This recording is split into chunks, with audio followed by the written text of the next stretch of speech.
Oh, hi. How you doing?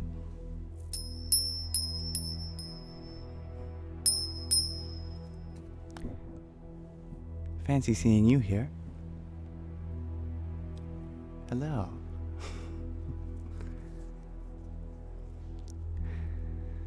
Welcome to the beginning of another live Sangha. May this be an offering to Sri Radha Krishna. As we await our first guests to arrive, allow me to set the intention for this space as being a welcoming, open environment, open to everyone, regardless of background, identity, orientation, belief system, ethnicity, and what your favorite kind of flower is, or where you prefer to go out to eat dinner. Doesn't matter to me. All that matters to me is that we come together as fellow students of life, fellow human beings, to uplift each other, relate in one another's experiences, and share positive sentiments. I trust that my viewers who are joining now are feeling as well as they can, given whatever circumstances might be prevailing in your life at this time. Hello, Babi Sue. You share that my internet is strong today. Well, that's good. That helps, even though I'm further away from my internet source.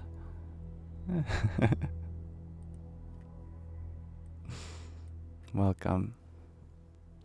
You all are very early. Happy to have such guests come. I very much look forward to the Sangha today. In any way I can be of service. Namaste, JP. Welcome. Hello, Stephen Smith from London. You are sharing that you're really anxious. What do you do? I know that feeling very well. And be nice if there was some actionable thing to take the edge off. I find, funny enough, that anxiety can be best alleviated by alleviating yourself from the need of doing anything. Right now, in this moment, it's okay to be as you are. These feelings that are arising, they're natural and a part of life, and they will pass on their own. They won't stay forever. Sometimes we can distract ourselves, however. For example, you could do something meaningful. You can talk to someone that makes you feel more comfortable. Or if you have a little creative project that you're working on, maybe would help to draw or take a shower, connect with nature, or immerse your senses in something to see, something to touch, something to smell, all good things. The world can be a crazy place sometimes, and you're not alone for feeling like that. The good news is that you will be okay. These feelings will come to pass, and they're not something to remove or your enemy. How we talk about our anxiety makes a big difference in the passing of anxiety. What we resist persists. Just almost relaxing into the sensation, as counterintuitive as that sounds, can make a big difference. And you are very early today, Kai Bean. I'm happy you find some gorgeous aspects here in my backyard. Angel's wondering, am I Buddhist? I have learned a lot from many Buddhists, but I don't consider myself one. I am indeed outside Will. I love you too, Shiza. From Canada. Hello, Jess. Much love to you. So since you all are so early, I get to be treated by your answers to my question of the day, if you're interested in treating me to that, of course. Today I'm wondering, how do you recognize beauty when you see it? This is definitely an interpretive question. So feel free to interpret it in any way which makes sense to you. I'm definitely not looking for any right answer, nor is there necessarily any wrong answer. Baba, you share eye contact. I like that. Yes. There's a lot of beauty in our eyes, that's for sure.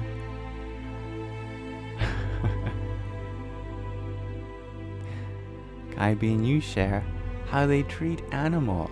That's a very interesting interpretation. I like that. Yeah. You feel it, shares Ben. It is more of a feeling. Now, is that a pawn? You share a golden ratio. There's a lot of beauty in the golden ratio. Absolutely. Definitely top 5 ratios. Up there with the 1-to-1 ratio. It's a good one. 1 to the square root of 2. Classic. I think that's called... I forget what it's called. It's called the Pythagorean ratio or something. I think the silver ratio might also be to do with the square root of 2. Anyway.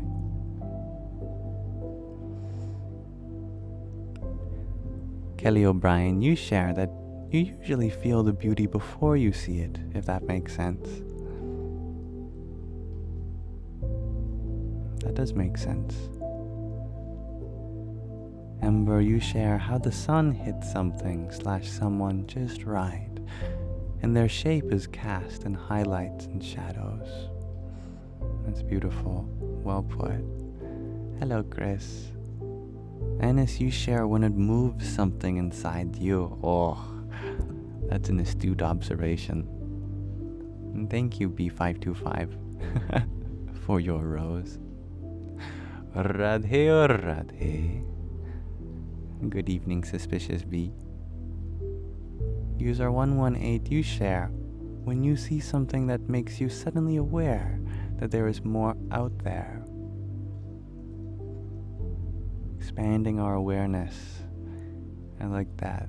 That is an attribute of beauty, isn't it? Makes us stop and open up. Enzo, I like your answer. If you can see it, it is beautiful. Well said. And Yamina, you share that when you recognize beauty, you know that you're in the present moment. That's right. I love these answers, everyone. Chris, you share that you recognize it by the feeling. Oh, I love that. Yeah, a lot of people have been sharing the subtle point that beauty is more of something we feel than something we see. I'm happy you're reading into the between lines, the subtext of this question. Hello, Nikki. Bobby Sue, you share that beauty brings you peace. For example, that scene behind me is so beautiful. Oh, I'm happy you like it. Isabella, you share character. What's a good one-word answer? Chelsea, you share you desire to paint it. Ah, spoken like a true artist. Hello, aesthetically feral. JP, you share when it sparks the mind like a candle slowly becoming brighter in a cave of serenity and peace. How poetic is that? I love that answer. Definitely. Hello, Koribori. Spoggy, you share that you recently had a transplant. Now every day is beautiful. It's amazing that your perspective of life can be so opened after such a vulnerable experience. Thank you for sharing that. The guy from TikTok, you share motorcycles are art and beauty. There's a lot of art and beauty to that kind of design and engineering, definitely. Seeing yourself, shares Florkio. I like that too. I'm happy that you recognize your own beauty too. Sarah, you share that you recognize beauty in lots of ways. Tears, goosebumps, laughter, squeals of joy. Well, I hear you do a lot of those things, so that must make you pretty beautiful too. Thank you, John, for your balloons. Radhe, Radhe. Isabella, you expand. The bigger the character, the more beautiful. To be beautiful. Minus B. Just one B. To be beautiful. Happy you like the background aesthetically, Pharaoh. It's the same backyard, just in a different part of it. This one's out of the sun, so I don't get roasted, and I become a fried yam. Eric, you share that you recognize beauty when you're awe-inspired, when you feel gratitude and love. It is truly beautiful. Definitely. Moral, you share beauty is in the fire in someone's heart that shines bright. Wow, such a poetic answer that is too. And Woo Woo, thank you for your trio of roses. I have some ding-dings for you.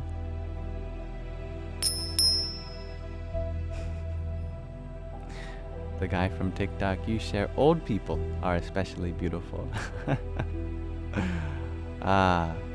Some things ripen with age, that is for sure. Rebecca, you share that you recognize it on the inside, as well as out. I'm happy you do that. You share that a fried yam is truly beautiful. Well, I don't know if you want me to be a fried yam, because I think I'd be dead. Someone fried me up.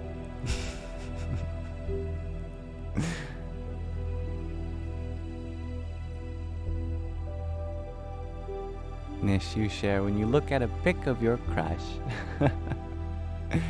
Jay, you share beauty is the ability to connect with each other from such a physical distance. I love that. That goes into what other people were saying about it being a feeling. Feeling, of course, has a lot to do with touch and contact. Sarah, you're wondering, what is my shirt? It looks like it's got sailboats on it. It's got palm trees and maps. It's something tropical. Yeah, a very island shirt for an island boy. Thank you, Tatvamasi, for your quintet of roses too. Jai Nisargadatta Maharaj. Ash, you shared that I physically look so different from the videos I once had. Indeed. Something they don't tell you about the spiritual path is that it changes your facial structure. Your whole body undergoes change as different energies are happening throughout the body. You'll notice this is very true for many people who surrender, who commit to the spiritual path, as they become unrecognizable. But of course, my mother will always see my same eyes. She will always see the same baby face.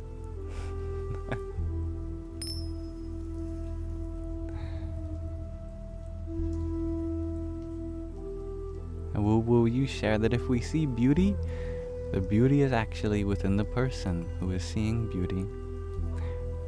Well said. Beauty is in the eye of the beholder, isn't it? Charlie, you share, you don't see it, you feel it in your soul. I like that. Hello, Ranjit.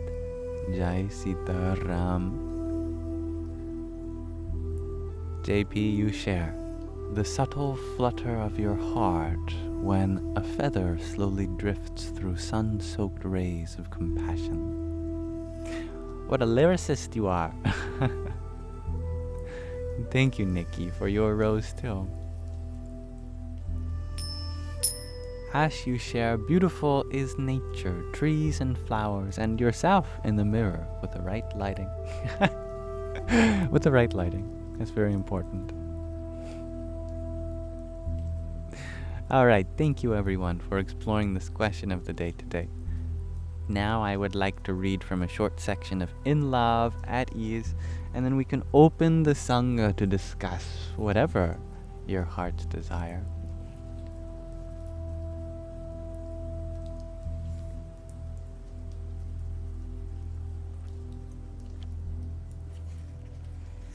This is a book we've been reading a few pages at a time, and we're now in the 5th chapter. This chapter is called At Ease, named after the title of the book, I presume, In Love, at Ease, about Pramukh Swami, this distinguished gentleman who is seemingly in love with everyone and everything, and at ease everywhere and all the time.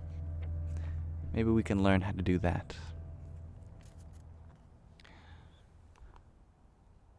Ishwar Chananda Swami often reminded me that there are two kinds of spiritual masters. Both are effective and help an aspirant reach his or her end goal. One, however, burns and scathes in the process. Their spirituality is charged with a toughness and rigidity that can be difficult on the aspirant. The other supports and comforts along the process. Their spirituality is infused with kindness, forgiveness, and ease. Swamishri's spirituality was of the second type. Swamishri's spirituality was not daunting. Since he was at ease, his warmth brought people together to join him on the path. It was accepting, encouraging, and easy to digest and relate to.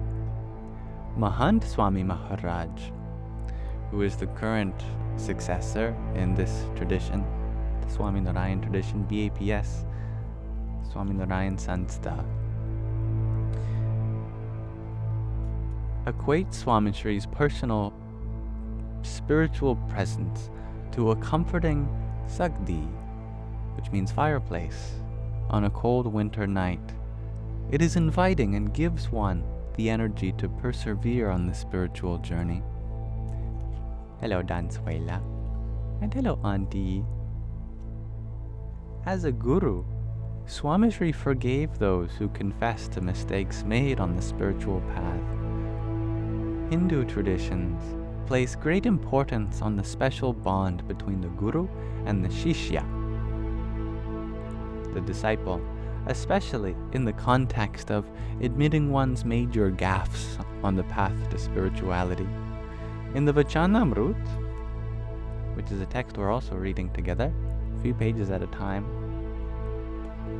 Bhagwan Swaminarayan states that admitting mistakes on the spiritual path to the divine and one's spiritual teacher, God and Guru, is a sure way to overcome one's anger, lust, ego, desire, greed, etc. Hello, Stimulus. Becoming nishkabat, which means superficially, I don't know where I got that word from. The word is spiritually confessing mistakes to the Guru with the intention of asking for forgiveness. Nishkabat is an important step on the spiritual journey. The act of admission shows submission. It shows faith in the divine and the spiritual teacher's ability to help one move past these flaws, but also reminds the disciple that the Guru is beyond these instincts. Realizing that the divine and the spiritual teacher are beyond worldly flaws is the key to overcoming them. To be at ease is to have faith in the divine and the spiritual teacher's ability to help you transcend the human condition. For one only confesses mistakes to someone who does not make similar ones. The guru usually prescribes a prayaschit, an act of repentance, you could translate that as, which is an act of bhakti, loving devotion, such as a pilgrimage, a specific fast, or giving up something dear to the aspirant. Swamishri's prayaschits were remarkably mild. More importantly, Swamishri never judged one for making mistakes. Instead, he used that moment to encourage and strengthen the aspirant's resolve to continue on the spiritual path. His balance of disciplining and at once comforting was the key to how swiftly and effectively his disciples recovered. As a spiritual master, Swamishri was often expected to be stringent in enforcing rules and morals, and be driven by a sense of duty and firmness. Despite this insistence in his own life and for those around him, he was understanding and forgiving in his love. He overlooked past mistakes. His love was free of judgment. Transparency or an admittance of one's mistakes is the foundation of trust and closeness in the relationship between a spiritual teacher and disciple. Hello, Night Jam. I'm glad you like my shirt, Space Dust. I was traveling to Mumbai and then to Ahmedabad after almost a year since my last visit. This time was different. Swamishri was sitting in his room in Mumbai. I walked in and sat in silence. Swamishri sensed that something was wrong. He embraced the silence and gave me a chance to gather my thoughts. I spoke about my health and the other issues I had while serving at the mandir. He listened closely and often interjected to correct or counter me. During that conversation, I started mumbling under my breath. Also, Swamishri, I have made a small mistake while serving at the mandir in Toronto. I have cleared it with everyone there and apologized. The senior sadhus, senior monks, had shown kindness and generosity in accepting my apology. I just wanted to let you know. Swamishri stopped me. He sat up straight and said, "Slow down. Start from the beginning. Tell me what happened and what you did. How did others respond?" I took a deep breath and shared the entire story. I was sobbing and stuttering. Swamishri was trying to follow. We sat in silence for a few minutes. I finally mustered the courage to look up into Swamishri's eyes. He was patiently waiting for me.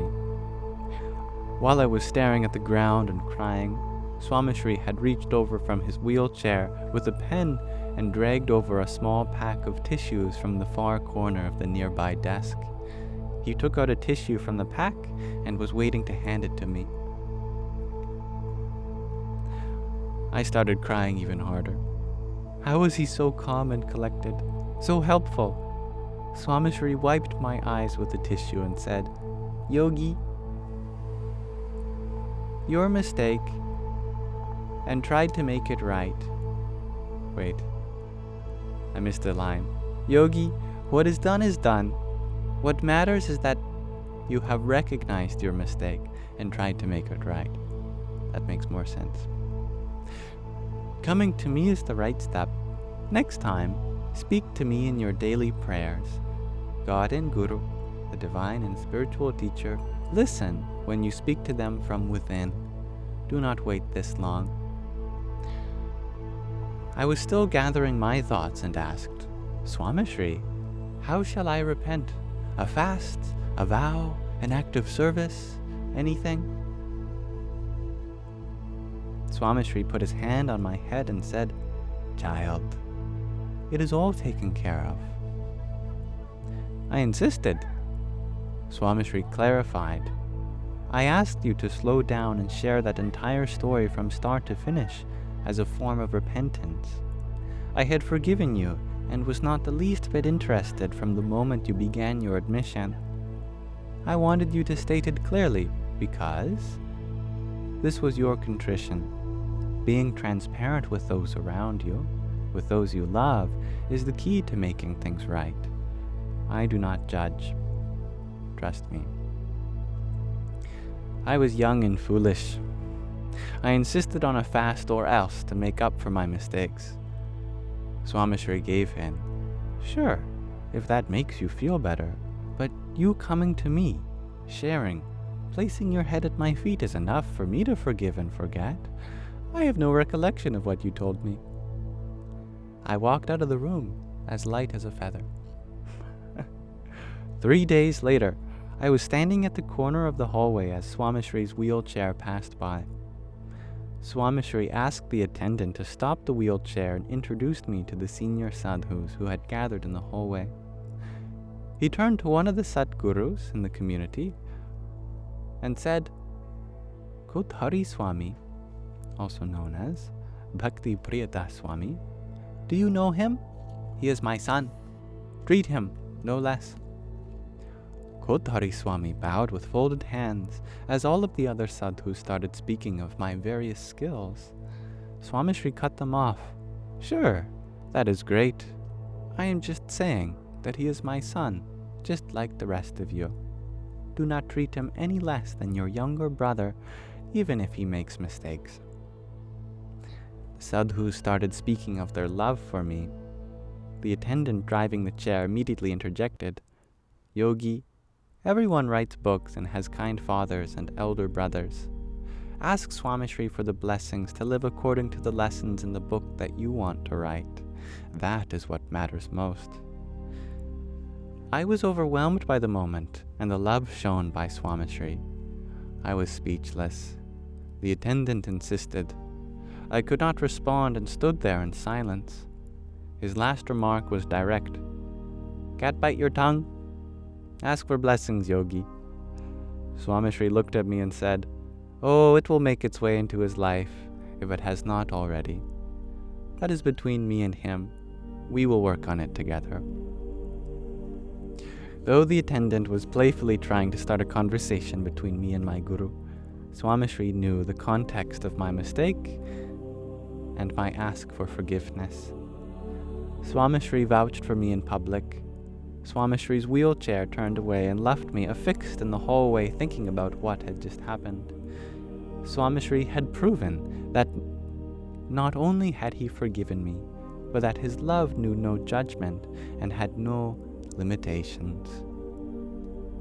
My experience was just one of the thousands of similar experiences from sadhus and bhaktas, monks and devotees, who openly admitted their missteps along the spiritual journey to Swamishri. The Guru was forgiving, non-judgmental, and encouraging. It was this warmth, accompanied by his compassionate smile, that kept bhaktas at ease on the lifelong spiritual journey. All right, let us pause our reading of In Love at ease there for now. So thank you for listening. And now we may open up the Sangha to discuss whatever matters that are dear to your heart. Hello, Small. I'm in my backyard again. Hello, Vanessa. Hi, Bridgen. You're wondering if I can show the camera up to the leaves and branches. It's the most beautiful to you. We relate in that. I also love that experience.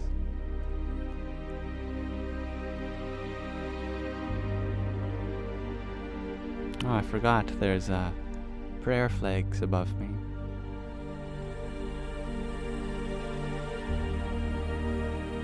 And now you can see my ring light as well.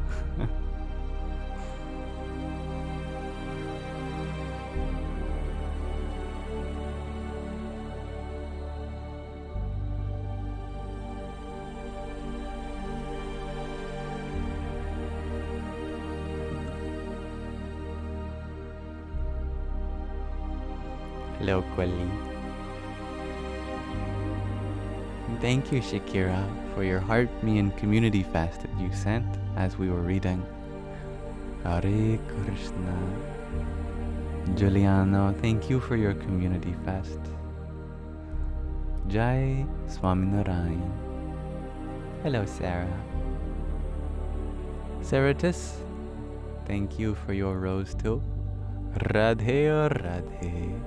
And Hybrid Jen, thank you for your disco love. Om Namo Bhagavate Vasudevaya. Vanessa, thank you for your trio of roses. Jai Satchitanandam. Risi, thank you for your flowers too. Jai Sitaram. And a Hybrid Jen, thank you for your disco love. Small, you share that my garden looks like a long forest from this angle. It feels like that. This is one of the most peaceful parts of the garden. Definitely. Hello, Wind. I am feeling well. Hello, Rhiannon.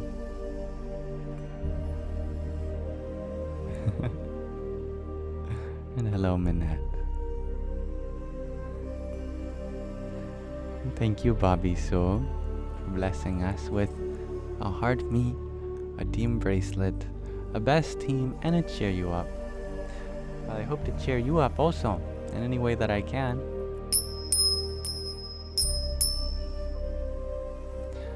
Om Dom Durgaye Namaha. Jay, you share that I sound very at ease today. Well, thank you. Physically, my body has not been at ease, for today was the first day on no sleep medication after years of taking this sleep medication that's a challenge to get off of. So I've been tapering for many, many months now, and today was the first day, last night, that I didn't take any. So today I'm feeling in my body nauseous and anxious, but it's okay. I have a firm spiritual foundation now to support me, allow me to disengage from negative associations in the body, as well as choose the positive thoughts, even when surrounded by negative thoughts. So I'm actually feeling quite peaceful, even though my body is posing challenges. And I hope that's a reminder for all of you that your body could be feeling strange things, but in your heart you can be peaceful no matter what.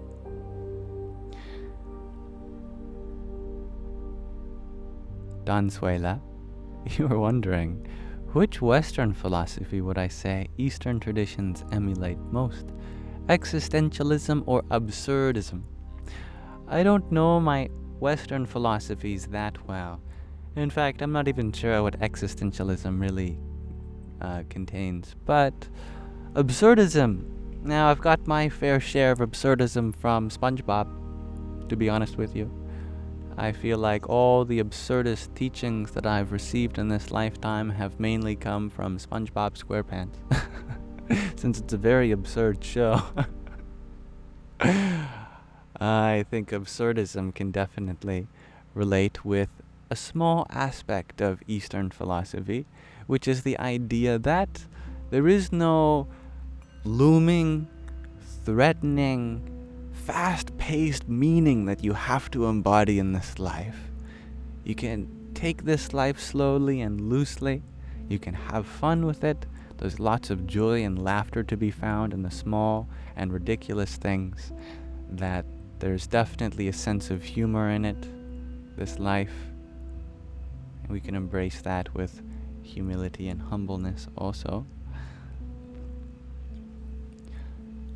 Dansuela, you share that existentialism, from what you glean, is creating your own meaning in life. Absolutely, there's a lot of that in Eastern philosophy too. Life is but a canvas for us to paint unto. It's no ordinary canvas because it already has its own form, its own shape. It already has its own color. But we paint in with an invisible brush, a spiritual kind of color, the colors of love or hatred, the colors of joy or misery. These are invisible but felt, a kind of spiritually or emotionally charged color palette. This we can choose to paint in. We can look back at our memories and ask, what feeling do I want to retain from this? What teaching? How do I want this memory to influence what memories I am to make today, tomorrow, and the next? That is something that there is creative liberty for. And Donsuela, you share that absurdism is the rejection of meaning and just doing for the sake of doing. At least that's how you interpret it. There's truth in both of those things. One of the challenges I see with modern philosophy as it is in the West is that people become choosy. They pick one. They go, this is what's true. Forget about the others. And then another person picks an opposing one and goes, no, this is true. Forget about yours. But to me, I feel like they're all different parts of the cookie that crumbles. And if you put all of the pieces of the cookie together, then you have the whole sweetness there. It's all part of one big wholeness. Existentialism is but one of the cookie crumbs of life. Absurdism also. All of these perspectives merge together in a bundle, a fiber optic cable of light, of the soul. And the more perspectives we can relate with and see the truth in, then the greater of an experience we will have in this life. That is my opinion.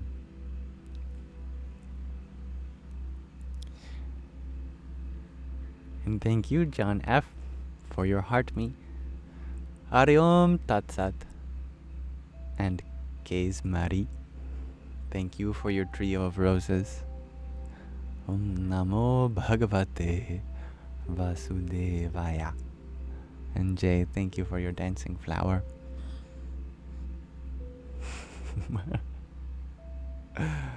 Om Gam Ganapataye Namaha. If there's one thing I've learned from philosophy, is that there is no one philosophy for every scenario and every person. You can find aspects of it in anyone's life and any experience. But sometimes different perspectives are required for different people, different scenarios, different situations. It's good to have a toolkit of philosophy to not pick and choose some permanently, but use the best tool for the job, whatever grants you the most peace and ability to serve others in that moment, whatever gives rise to a full and vibrant experience of life. Thank you for asking, Don Suela. And hello, Jade. Hello, Chloe Evans. I am feeling quite happy. Thank you for asking. How are you doing?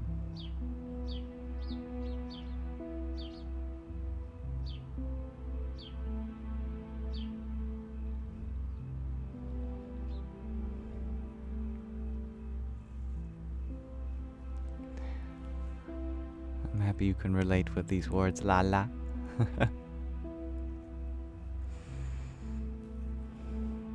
We all want to cultivate a precious and unique identity.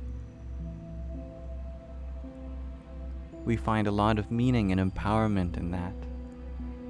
Sometimes we can get carried away with our own identity when it starts to exclude other people's identity. You are unique enough just being yourself. No need to carve out a piece of life that's yours and leave the rest for somebody else. We can appreciate all aspects of life, but still specialize in our own way. John F., you share, you like the blue on me. There's a couple people in here who have said that today, which is funny because I'm not wearing blue. I'm wearing white and gray, monochromatic, but in the shade, relative to the orange, the warm background light, it definitely looks blue. I love color theory. It's very interesting. This is my mother's backyard, indeed, Zach. And thank you, John Riggleman, for your heart meat. Hari Om Tat Sat. Maybe he's talking about my eyes. That could be so. Don Suela, you shared that you could talk color theory until the cows come home. Why don't you? I would love for the cows to come home. I've been waiting for the cow to come home. You know how honored I'd be?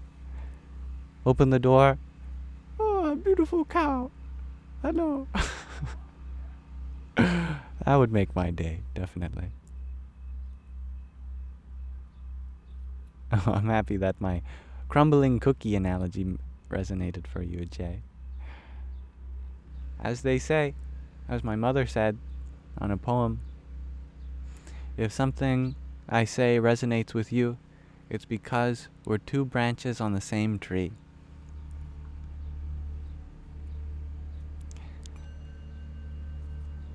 The cows need to come home. Yeah. I can come to your farm, shares Lala. You have cows at home? They've already come home for you? That's nice. Northern California, Zach asks, well, close. The west coast of the Americas, indeed, but think more north. Logan, you're wondering, what happened to my old videos? Well, you're free to check out the link tree in my bio. There's a frequently asked questions document there. And if there's any questions that is not answered there, please feel free to ask here, and I'd be happy to settle some doubt. Am I in the USA? No, I think even more north than that.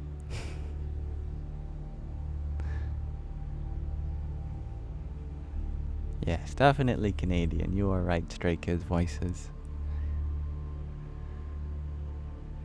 Lala, you share you've got all kinds of animals. Animal warfare. Warfare! You're taking your animals to war! Lala, you shouldn't be doing that. I suspect you mean welfare. Animal welfare and happiness is your job. I love that. Yeah. It's okay. Thank you, Kate, for your Heart Me and 19 community fests. Radhe Radhe. Abward, you ask, do I have any sources for shadow work?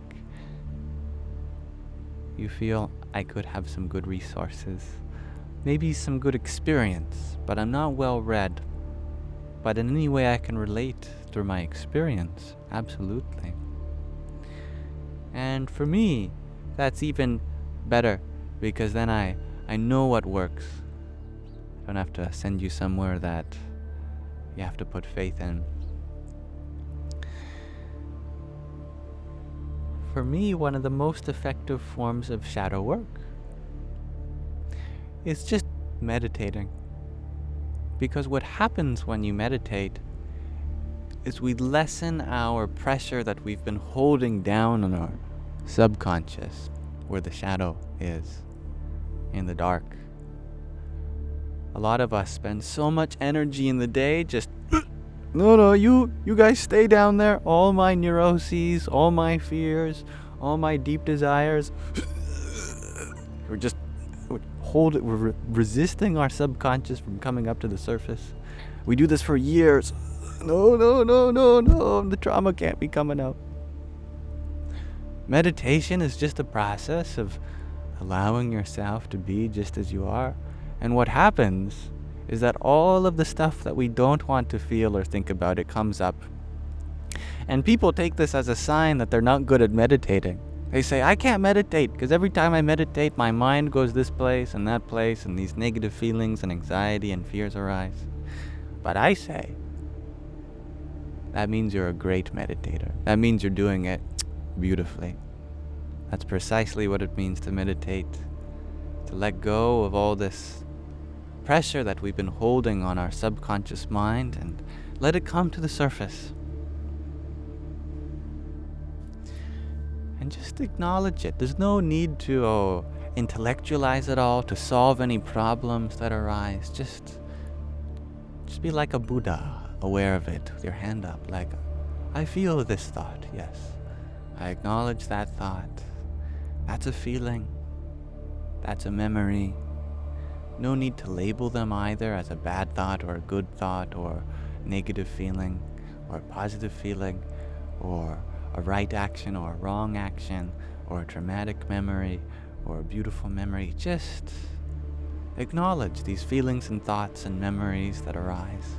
All you have to do is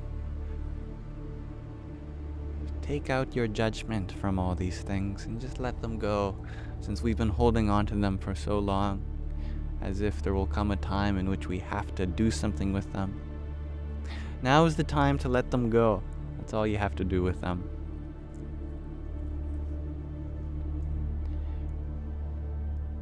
Thank you, Gabriella, for your heart me and trio of team bracelets. Om Krim Kalikai Namaha. And thank you, John F., for a finger heart. Here's one for you, Tom. And Hybrid Jen, thank you for your half dozen roses.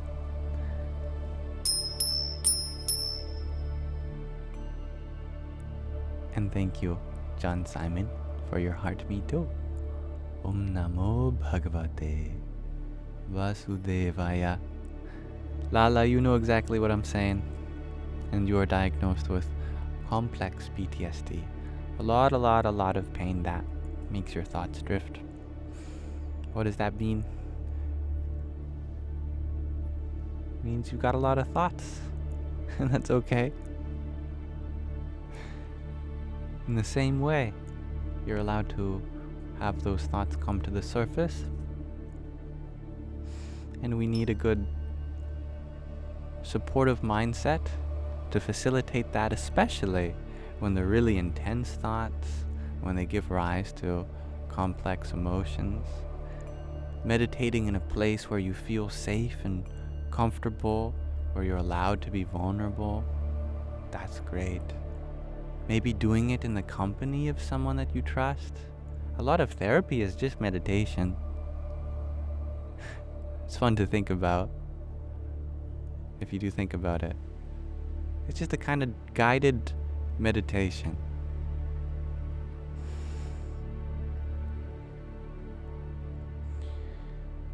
We could do it in the presence of a loved one or a stuffed animal. For those who have a lot of really sensitive feelings that come up, it's great to be even more caring about our environment, where we are doing the meditating, and just a little bit at a time. No need to dive deep and overwhelm yourself. You know, for some people, it's just 30 seconds. Okay, yep, that's enough. Whatever's easiest for you. There's no rush involved in shadow work. It's not like you're expected to be some person with all of your traumas figured out within whatever time frame you imagine. It's a process. And it's the process that matters, not the result of the process.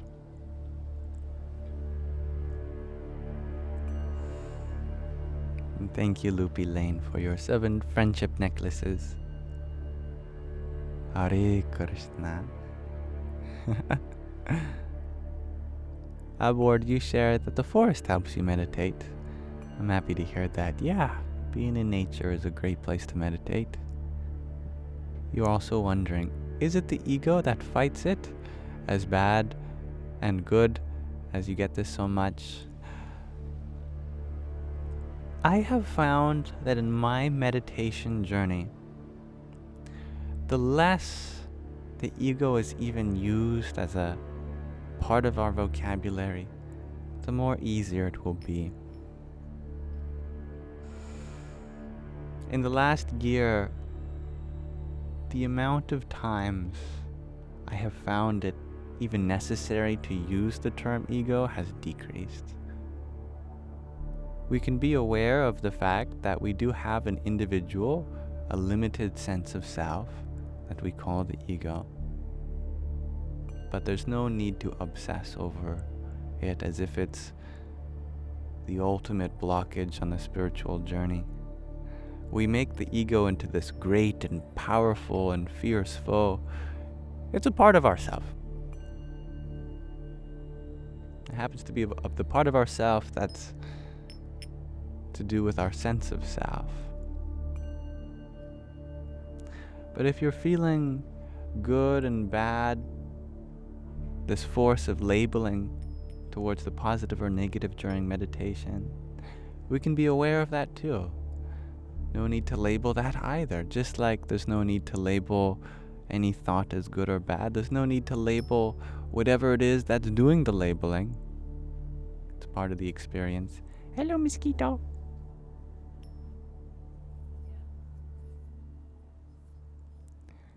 And thank you, Ushabai, for your heart me. Om Namah Shivaya. Rianan, thank you for your heart me and your quintet of tiny tinies. Yippee!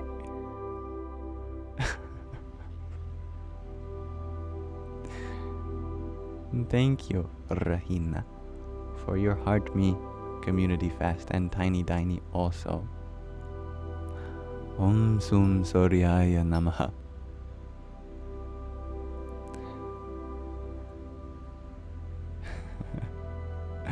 Canalingua. Thank you for your finger heart.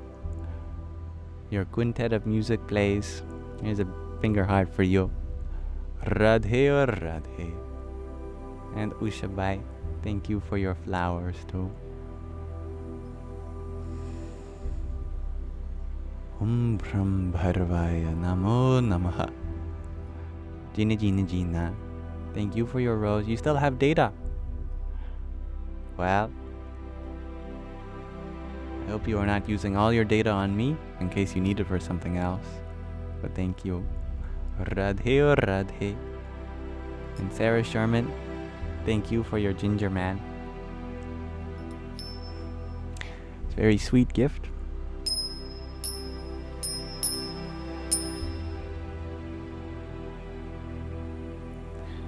Lala, you ask, have I ever gotten mad? Of course, yes. I have never been the kind of person that raises their voice when they get mad, though. I've always been the silently sulk in their anger kind of person. If someone's making me really mad, I'll just go silent and I'll walk away. And then I'll think about all the things I could do to this person, and then I realize that none of them would make me happy, and I just let it go. Hello, Anazek. This mosquito is back, gracing me with his presence. Well, hello, beautiful. Thank you, Tangy. I don't know if your name is Tangy or Tangy. I want to go with Tangy. Kanalingua, you ask, is the ego equal to all other parts? Yes. The ego is an aspect of our being, and it has a voice just as all other aspects of our being do. Psychologically speaking, the ego is just a thought, like all other thoughts. And a thought, at the end of the day, is just a thought.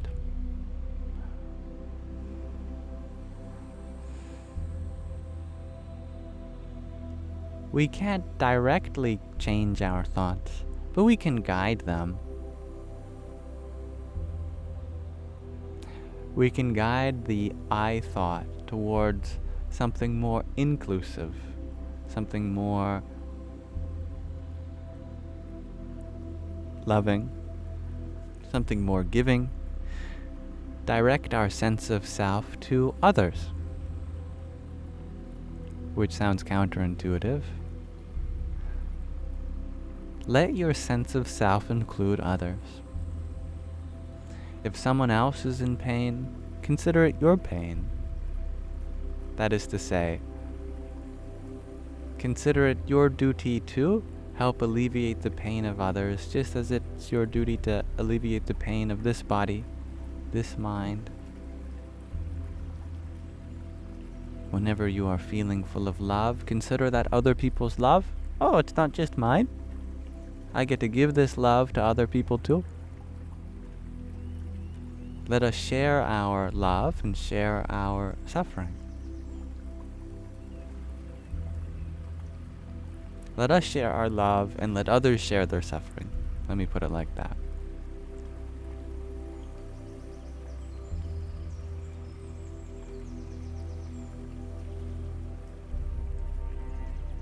And thank you, Rhiannon, for your tiny, and your finger heart. Yippee! And Jane, thank you for your heart me. Om Namo Bhagavate Vasudevaya. And Hybrid Jen, thank you for your quartet of roses.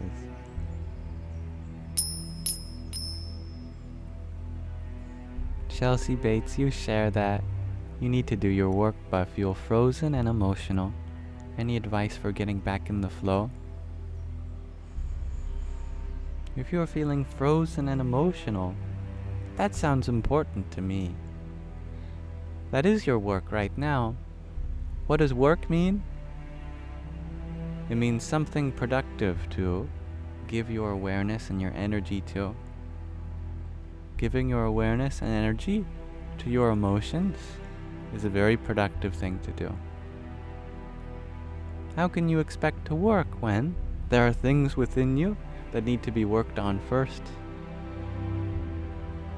Find that flow within yourself, and then it will continue on to whatever else you have to do.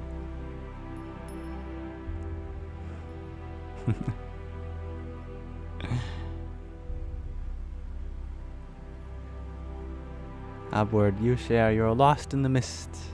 You are stranded between the stars you envision and the graveyard unseen. Oh, so many poetic words today. I'm very honored to be voicing them. You know what you want, yet not what you have. Life is too short to be lost in the plan.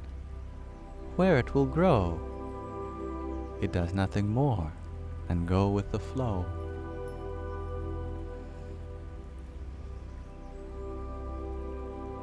Tatvamasi, you ask, why did Pramukh Swami emphasize that he already forgot what was spoken when the author shared? To forgive and forget. That what the author yogi was sharing to him was something that he did as a mistake. He didn't explain what the mistake was, but it apparently involved other swamis and other people a part of the community. And Swamishri, in front of others, as an example, as the leader of the community, expressed that although he had heard the mistake he made, he wasn't holding on to it. He let it go. And I think that's a beautiful expression of love and forgiveness.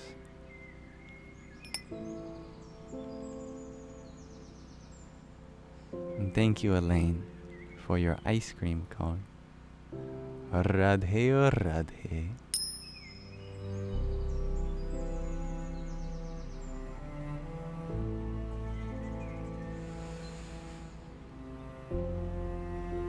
You missed a part, Abward. A tree will not plan. where it will grow. It does nothing more than go with the flow. I like that. Thank you for sharing aboard.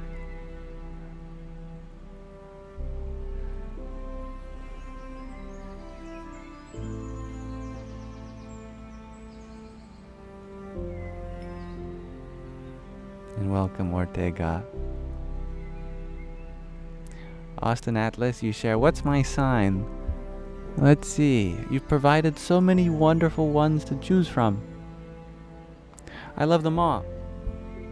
Can I choose all of them?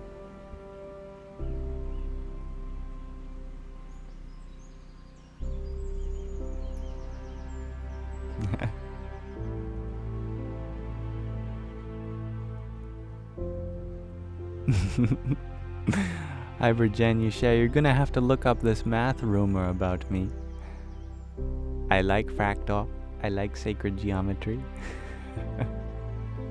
Yes.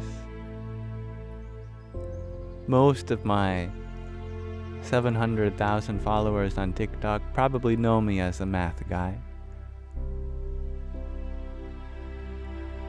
I consider myself interested in beautiful things, and for a majority of my life, I found the most beautiful things in mathematics. Now I find the most beautiful things before me now. In the trees, in my kitties, and in all of you. I see the most beautiful fractal and sacred geometry in the very life that you express, dear viewer.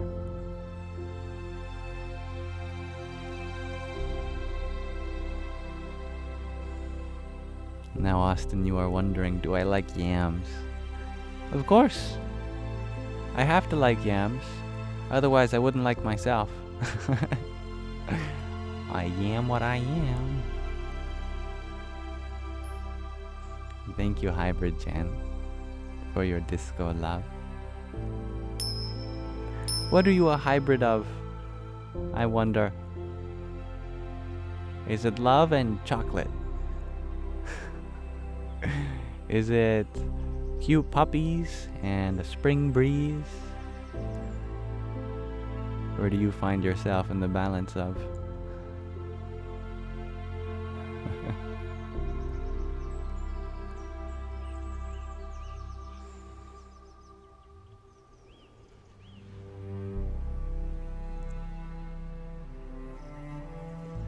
You feel mythical. Oh, you are very mythical. Like a werewolf. I love that. Do you howl at the moon? Do you grow a lot of hair?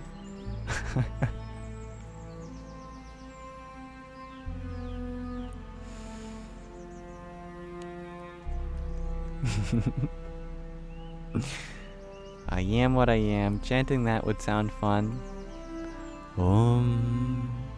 I am what I am.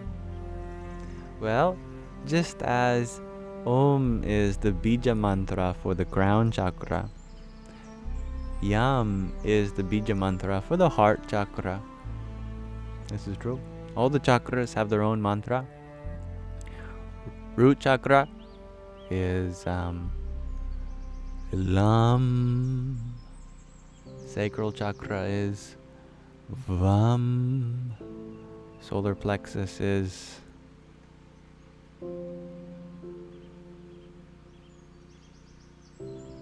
why have I forgotten the solar plexus chakra? Ram. Thank you, the link below. Yam is the heart chakra. Hum is the throat chakra. Sham is the third eye chakra. And Om, crown chakra. I'd like to read to you all a poem.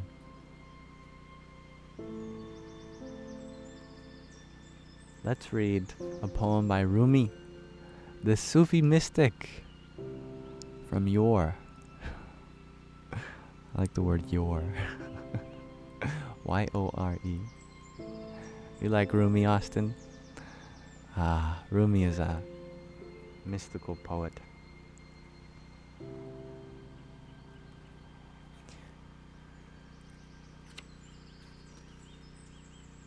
Today let's read Unfold Your Wings.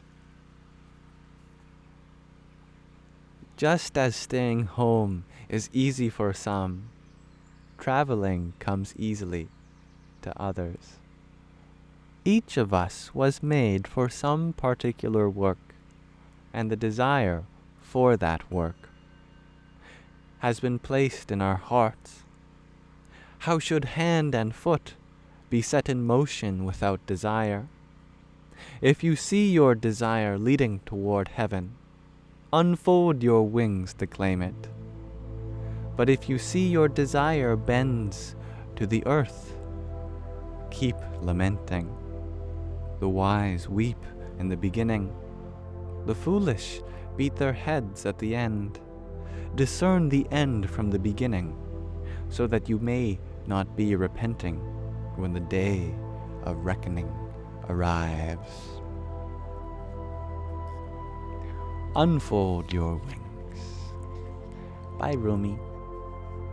Thank you for listening. And I hope there's Rumi for that poem in your heart. Rumi. Yeah.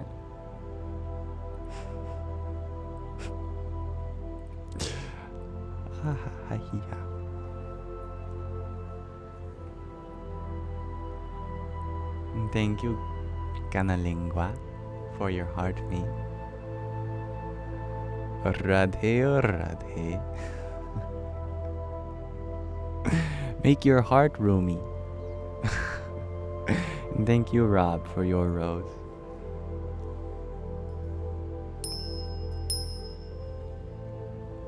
Thank you, Gina, for your community fest. Hare Krishna.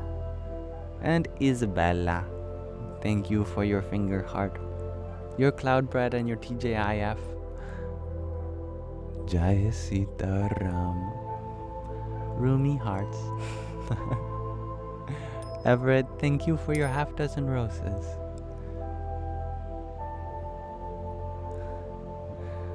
Jai Hanumanji. And the link below, thank you for your trio of rosas. Tudor, you share that the mind is a tool of whatever you want to call behind of it, and you control that thing, hence mind in whatever ratio, so as you grow in consciousness, you promise the barrier breaks. That's beautiful. Hello, Karina. Welcome back.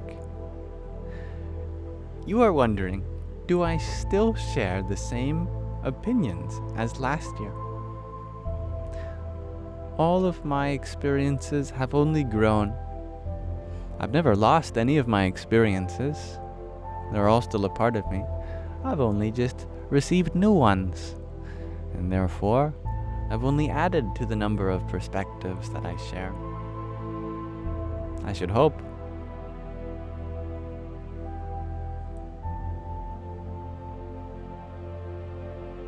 Sounds kind of weird out of context. Cheers, Tudor. Well, I'm sorry that voicing your words sounded weird. I think they're beautiful. Now, Eloise, you're wondering, how close am I to my goal for going to India? Well, financially, I believe I have everything I need. Chronologically, I don't know yet, since right now my energy has been directed towards being free from my sleep medication before I go. When I want to travel without being reliant on keeping track of prescriptions or the anxiety that would arise from the absence thereof. And I also need to figure out where I'm still going. I'm open to ideas. I don't know where I'm going yet, but as soon as I have some idea, I'll be off.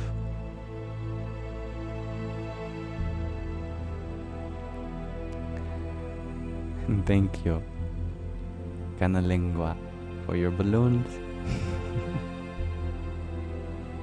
I'm glad it's a virtual balloon, because there's a helium shortage in the market.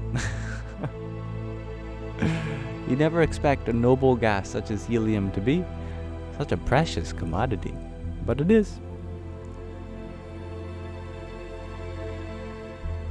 Thank you, Eloise.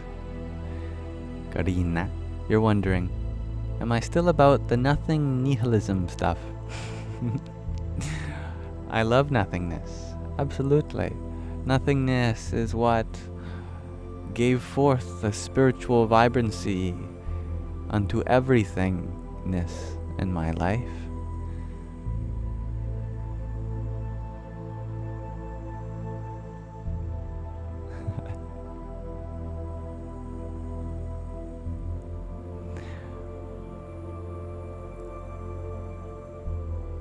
Isaac, you're wondering, what is the headgear called? This is a bandana.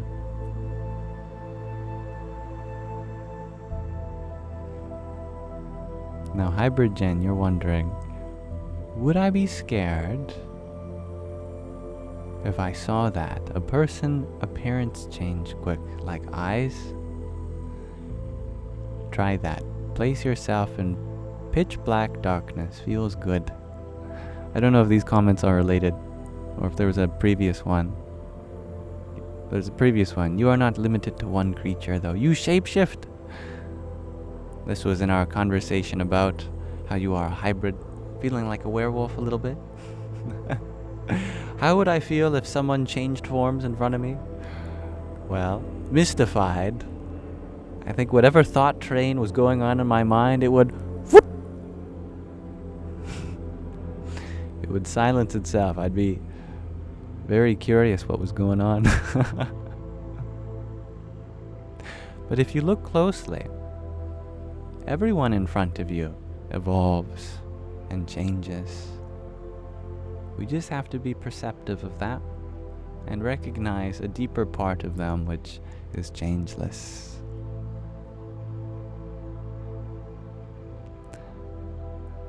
Being in pitch black darkness, that can be a great meditation too. I agree.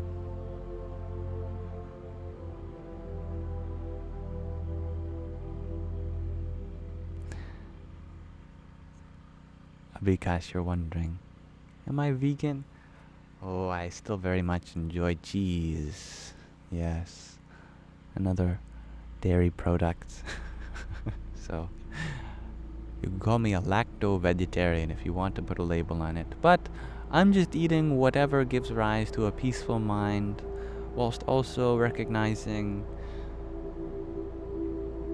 what process was involved in delivering this mood. I think I just mixed meal and food. That's a good portmanteau, because our mood depends a lot on our meal and our food. There's an intimate relationship between our mood and our food. But I try to be aware of the process involved for the meal and the food as it has arrived before me.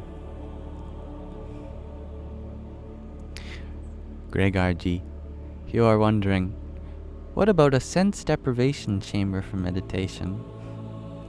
I did try that once, and I'll tell you one thing. What they don't tell you is that all of the tension that you didn't know you had in your body will become increasingly made obvious to you. It will be made increasingly more obvious to you. So as soon as I got in, shut the hatch, the darkness engulfed me. I thought, wow, I've got a lot of tension in my body.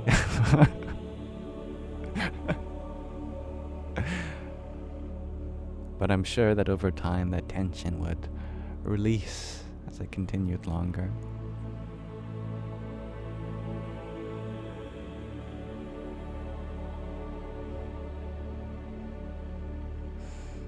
Tudor, you share that you can meditate anywhere though. That's the point. I love that. We don't have to get rid of our experiences of the senses either. We can incorporate them.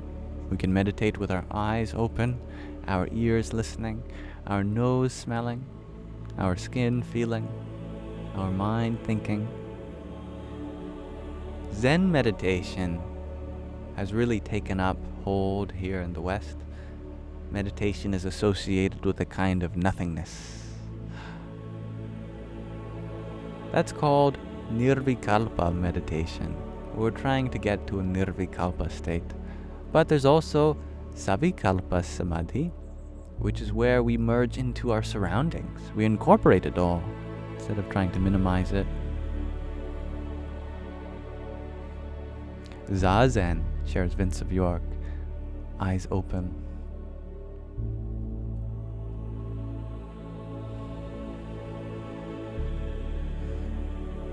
John Matthews, you share, you tried texting me. You apologize for being absent. That's okay. Your presence is not expected, nor is it mandatory ever. Just not good right now. That's alright. Well, I don't know where you tried texting me, if it's on WhatsApp or Telegram. Those places are definitely there for you, and I will get back to you. And in any way I can be here for you now in this space, let me know.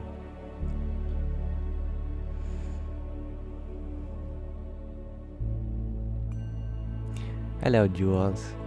You're wondering, do I use blue lotus flower, currently your favorite? I do not. Right now, the only supplement I use for sleep is ashwagandha powder. I just put that powder under my tongue if I'm if I'm feeling like I'm desperate. Or I mix it in with water or juice or milk or whatever.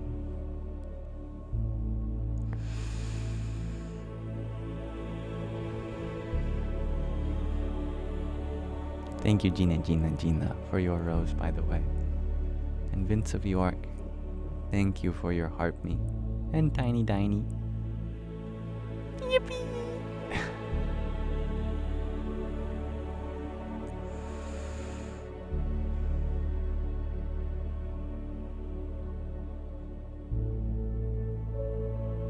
I misread that for a second. Hybrid Gin, I thought you shared that you were getting magnesium spray.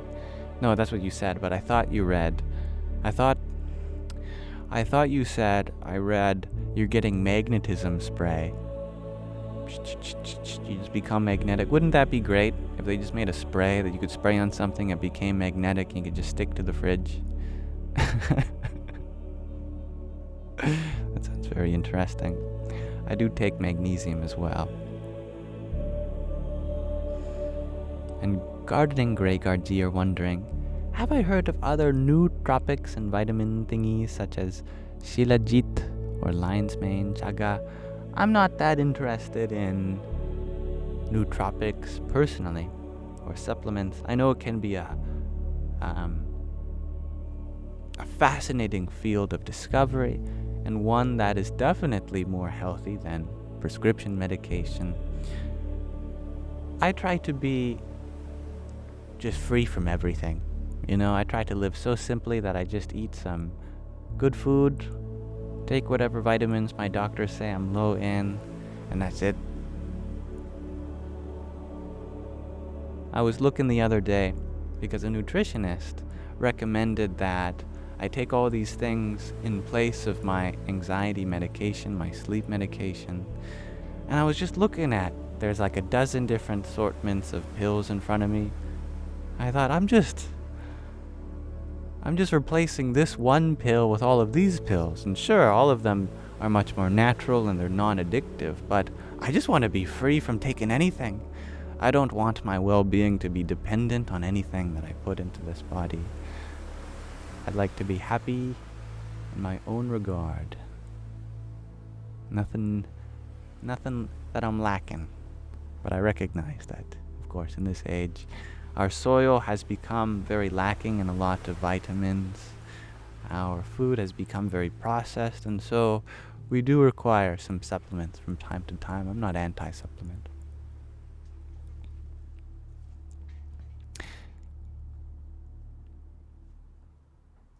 You like ashwagandha too, Dansuela? I've heard that lion's mane is good for the brain, good for memories.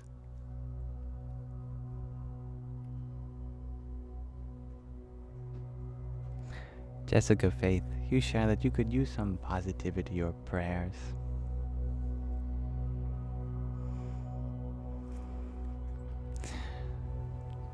For me, the best way to feel prayerful, positive, is to share these things.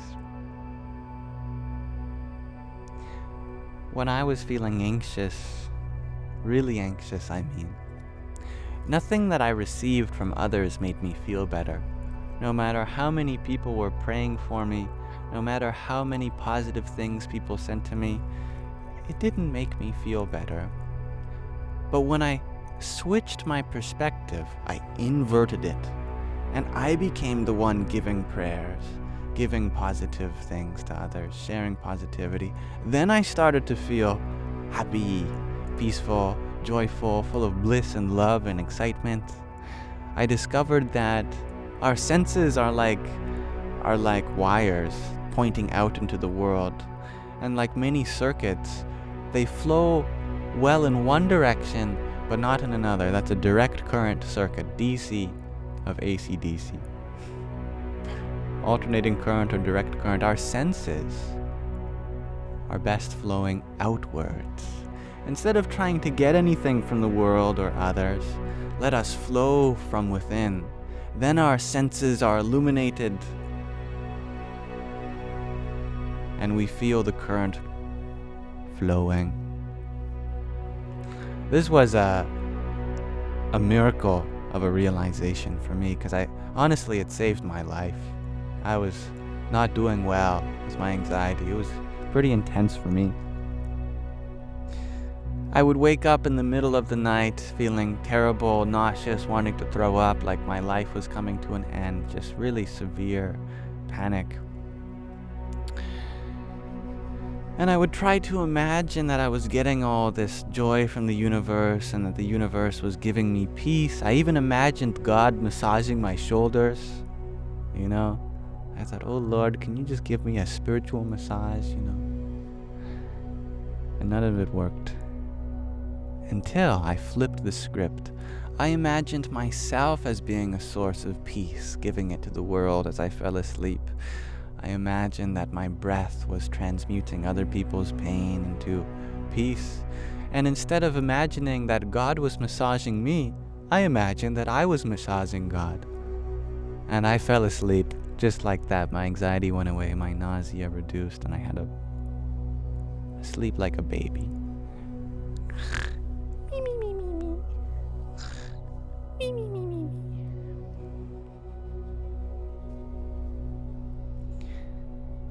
Jessica, you share you're recently divorced, struggling financially, and starting a coaching business, looking for work.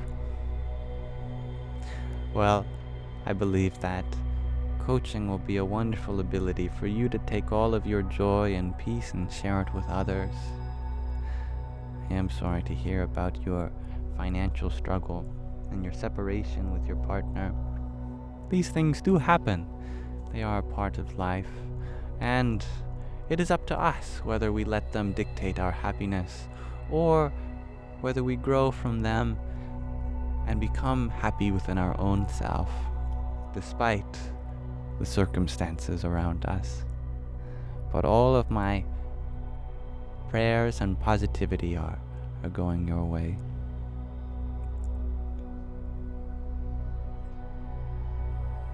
I love this, Tico. Have you considered that you are fine and it's the world that is messed up?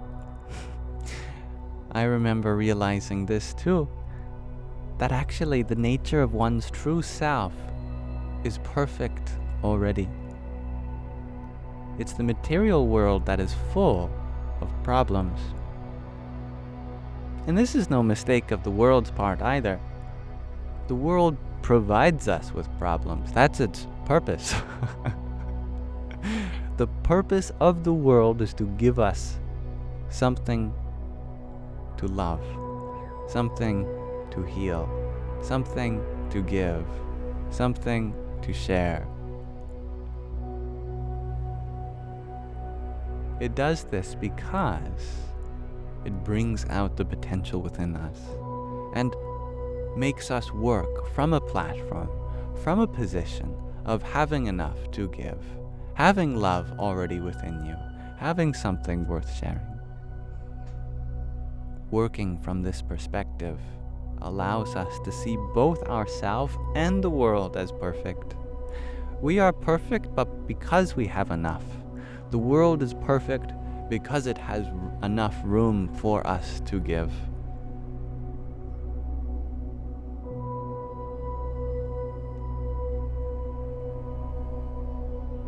And so you share, yes, you have noticed over the years that when you help others, you feel better inwardly. It's funny, all these soup kitchens and, let's say, shelters for the homeless, they help the people that are helping more than the people that are being helped. That as we give to others, we become more happy than even the person we are giving to. It's ironic that the more a person becomes selfless, the more full of joy and love they are. But this is no mistake either. The universe is like a love distribution network. Whenever someone is giving, the universe says, oh, this person ran out of love to give. We got to give them even more love so they don't run out. And we keep giving and giving and giving. The universe says, wow, we're going to give you a love raise. We're going to fill you up with even more love. And then we take that and go, awesome. Give that and give that and give that and give that. The universe says, I can't keep up with you. I got to give you even more love. I got to go into the deep archives of love and give you some ancient love. And we go, great. Gave that up.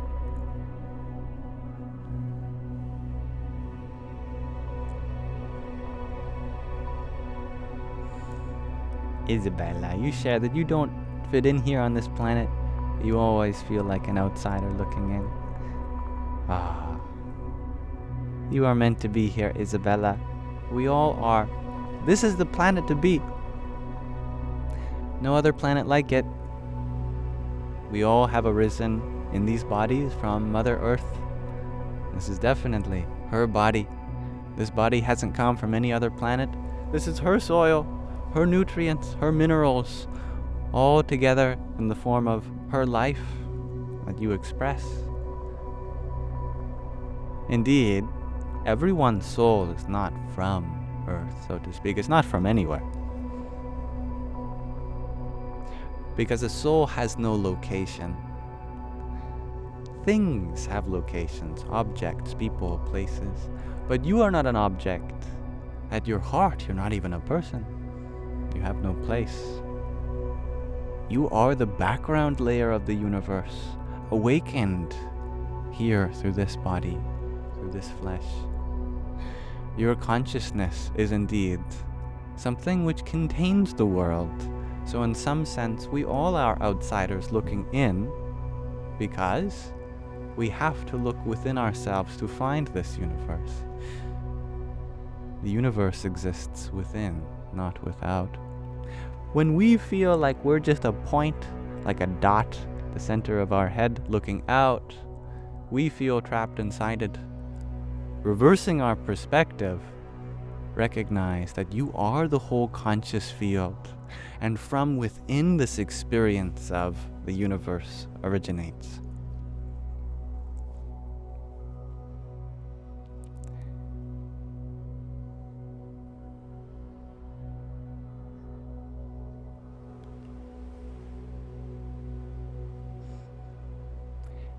Evelise. Is that how I pronounce your name? Evelise. It's a beautiful name. I've never heard it before. You share that you have a hard time with time, trying to make peace with it. You feel time is oppressive, and you're working on healing this. Thank you for sharing that. Time is a goddess. Her name is Kali. The goddess of time is called Kali. Kali literally means time. And in fact, there are many words today that bear her name to refer to time. Like in Hindi, one of the words for time is kal. which refers to Kali, the goddess of time. Time indeed is the all-destroyer. With time, everything comes to end. But that's just one aspect of Kali. That's her destructive aspect. That's her making room for something new. And when something new arises, that's also created in time, just as through time healing is done. In fact, time is the Shakti and the feminine power of the universe, which gives rise to creation, maintenance, and destruction. All three powers are exhibited through time. Recognize that in this moment, you have everything you need. This moment is all there is. Sometimes when we say that, it might come with a connotation that the past is just an illusion in the future. No, they're also a part of this moment, very real also. The past exists as this moment. Look around you. All of this stuff. This is the concretization, the crystallization, the conclusion of the past. We are looking at the totality of all that has been in this moment. All actions, all interactions, everything that has ever taken place exists now. In this form, this is the result of it. For example, they say that historians study the past. It's kind of true, but all of their study takes place in the present. All of the archaeology finds they discover now, all of the objects they interact with in their research exist now, and they infer the past from the present. All of our memories too that we think of, they exist now. Past is one with the present. Future also. Whenever we imagine something in the future, that faculty of imagination takes place now. If we're thinking about the past or we're thinking about the future, it's still taking place now. Part of the present. And everything that will be will arise out of what is here now. The present moment is the bija. It is the seed for the future. All of the future's mysteries, they will unravel from here, from now.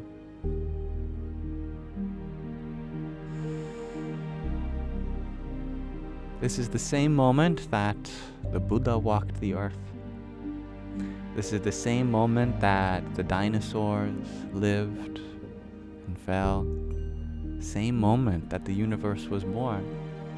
It's just all the stuff inside that is going through change.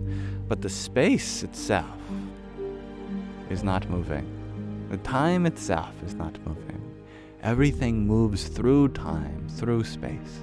But space and time does not move by itself.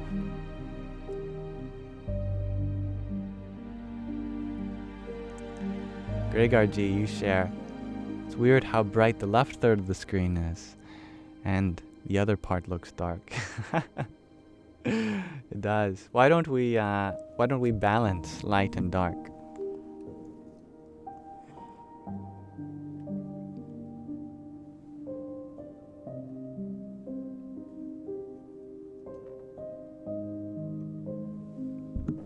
There. I just gotta scoot over.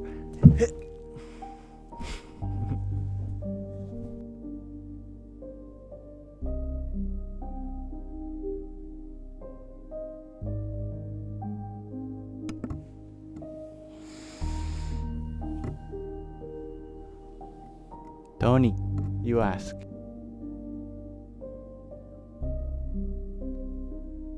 Sorry, I had to fix my mic before it squeaked and started slowly dropping. How do you motivate yourself to read more? Ask yourself, why are you reading more? If it is because you feel like you are missing some knowledge, then this is not a good reason to read, because you're not missing anything. Everything that is true and real for you in your experience is already a part of this happening. There is no need to read from the words of others, only if you wish to relate in their experiences, if you wish to connect yourself to a greater experience and see the truths in your own life expressed in different ways, discover new vocabulary for it. I believe that is an excellent reason to read.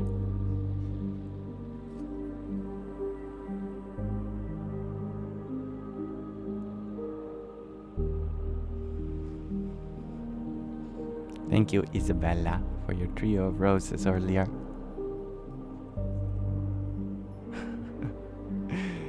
You see an orange ball on the right. Is that Sandy? No, that he would have escaped. That's a dead branch from the bush that has since lost its chlorophyll. And thank you, Moonflower Magic, for your best team, a pair of them, and a whipped coffee. Radhe or Radhe. And hello, John F. Thank you for your hand hearts. Here's some for you too. Om Namah Shakti Shivaya. User 308, you ask, is Kali linked with violence? Not at all, no. Though she is fierce, she is not violent. Kali represents the mother. And sometimes the mother deals with tough love. Sometimes her love is fierce, but she is never violent.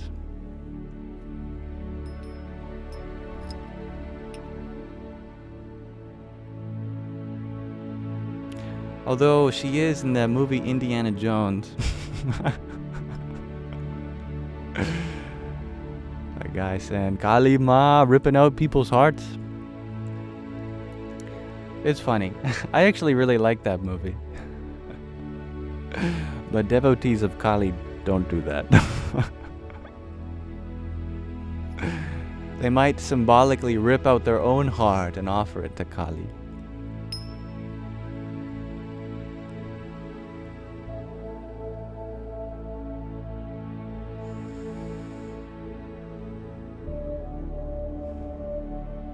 Jules, you had asked, do I think we are mirrors of each other? Absolutely. In university, I wrote a poem once called, There is Nothing I Look At That Is Not a Mirror. I can see myself through everything I see.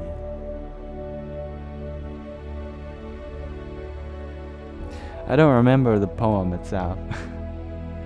But I tell you what, why don't we read some poetic words from the Pocket Pema Chodron,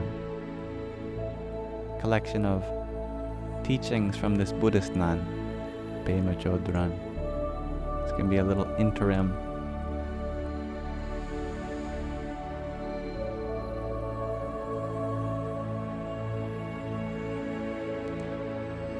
Now, to be completely honest with you, we've read so many of these so far that I'm not sure which ones we haven't read yet.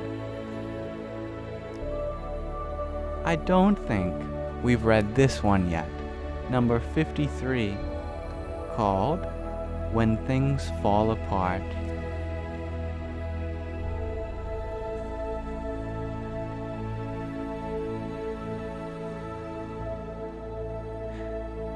Things falling apart is a kind of testing and also a kind of healing.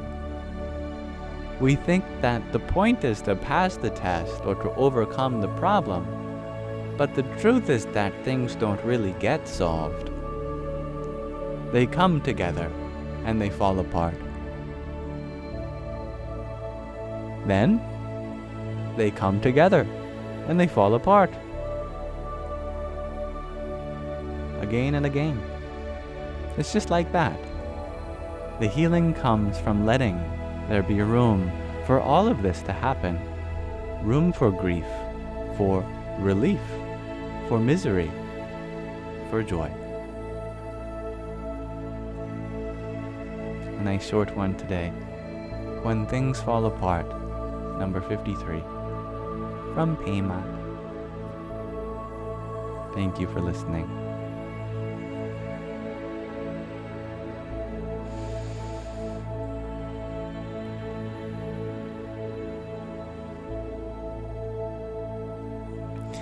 Heidi Happy, you share that it's oddly comforting hearing that we move through space and time. Do we though? Or does space and time move through us? What if we're the ones still, but this whole experience flows through us like a river, and we are the riverbed? You ever played Mario? Classic Mario on the Nintendo Entertainment System? Or on your Game Boy or DS? Or any other side scroller, really? Flappy Bird?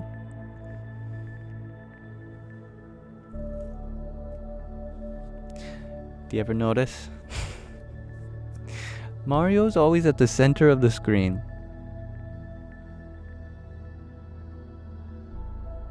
When you press right on the D-pad, he doesn't go off the screen.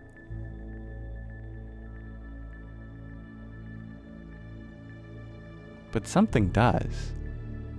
It's the background goes off the screen, but to the left. Notice, whenever you press right, Mario doesn't move. He doesn't move right. The background moves left. When you jump, Mario doesn't move up, the background moves down. In fact, you could take a sticker of Mario and place it at the center of your screen, and it would have worked just the same. Some of the really old games, I think on the Atari or some other even more old systems, what they would do is they'd give you a big sticker to place on your screen. And the sticker wouldn't move, but everything behind would move. Now there are some times in Mario where he does actually move, like when he's descending the flagpole or coming up from a pipe. The analogy isn't perfect. But in our life, notice that if you go forward, it's not like you see yourself separate from where you were and then you move to a place that you weren't in your field of view.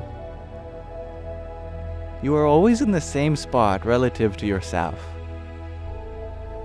And it's not like when 5 seconds passed, we're suddenly lost in the past and we have to scramble our way back up to the future. Wherever we are, there we are. Like we say Christmas is approaching. Oh, it's coming so quickly. It's like we're waiting for Christmas. It's not like we're going towards Christmas, moving, fighting our way through each day, trying to get closer and closer to that beautiful day. No, we just be exactly as we are, but slowly the date comes closer to us. In this way, space and time are like treadmills. It simulates movement and the passage of time, but we're only moving the portion of the world we get to experience through us, and time as well. Isn't it so? You've been in the same place since you were born, and even then some. And you will continue to be in the same place during death, and even then some. Which is why I find the question funny. Where do you go when you die? The answer is, you don't. You will be in the same spot you've always been. Here, whatever that means. It is just the world which says goodbye. The world that leaves us. And the world that comes back to us from the darkness, from the void, through birth. But the space of consciousness is still, always, forever.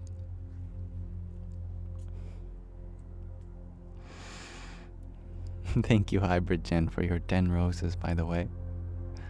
Hari Om Tat Sat. Thank you, Vanessa, for your tiny. Yahoo! And thank you, Jennifer, for your rose.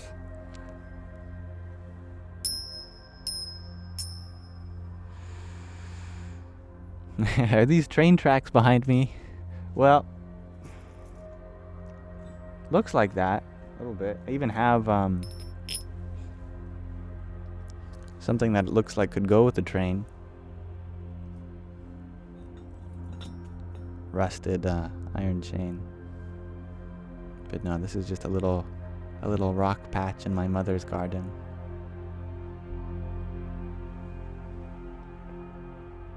There is another one to my left as well.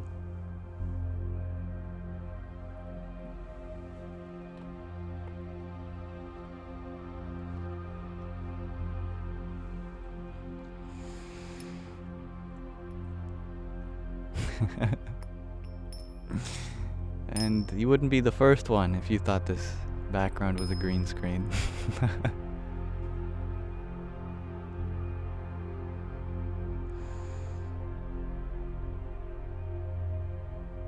Anna, you share that if you follow this perspective, we are all stuck in time while it passes through us. What? Oh, we're not stuck at all, because stuck implies that we have somewhere else to be. We are everywhere we need to be. We are the space of existence and time itself.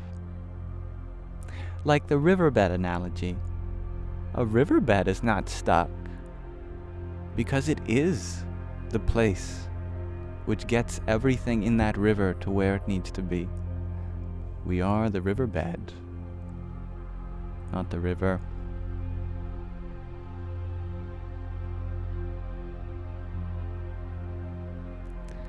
Hello, Michael. My day has been going well.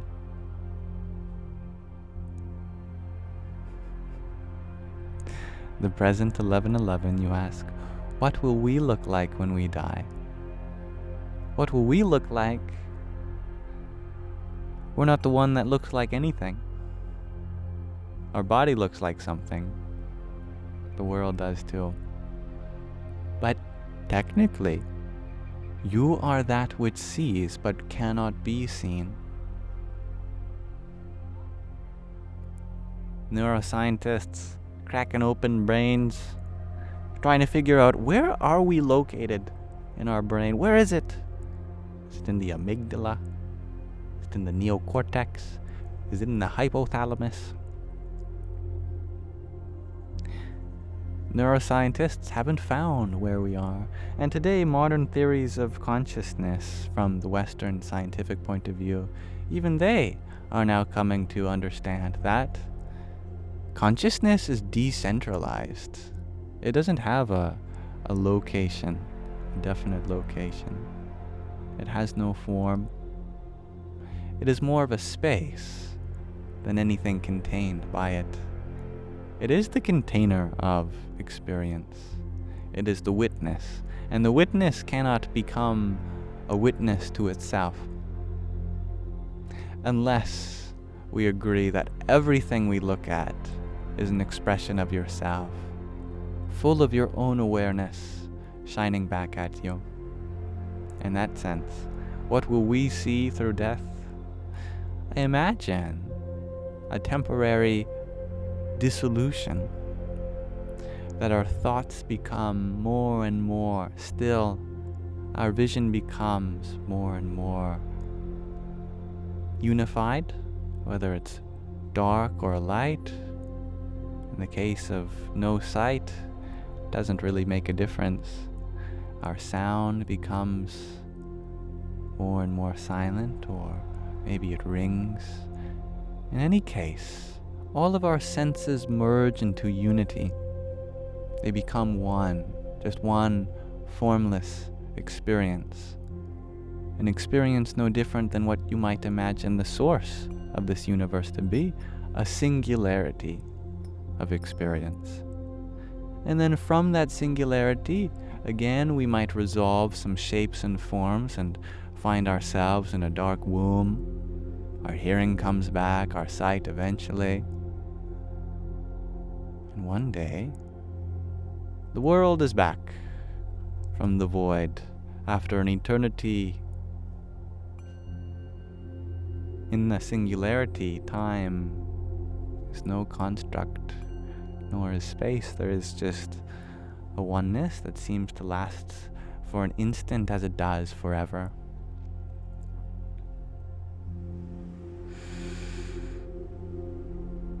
Hello, Laura. We were talking about what it looks like from the inside to leave this body.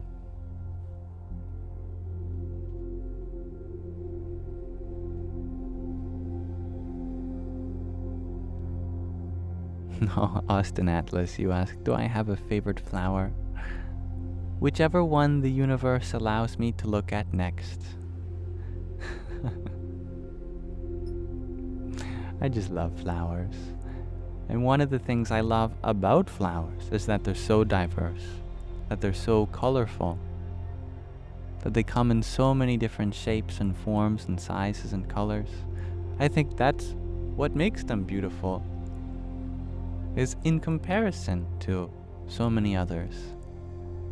In that way, I love the diversity more than I love anything in particular.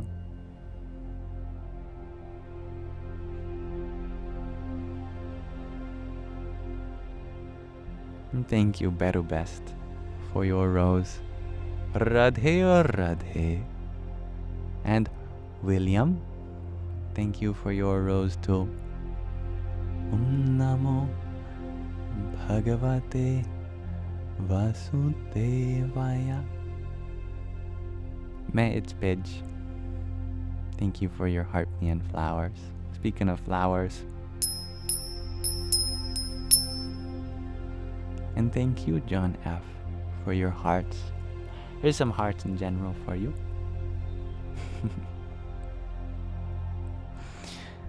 John Matthews, you ask, when I guide someone in their path, where does the information come from? From experience. The only way in which we can guide the experience of others is if we can relate with theirs when it comes to our own, that we know what it's like to go through whatever they're going through. Otherwise, we can only imagine, speculate. But direct guidance means directly from experience.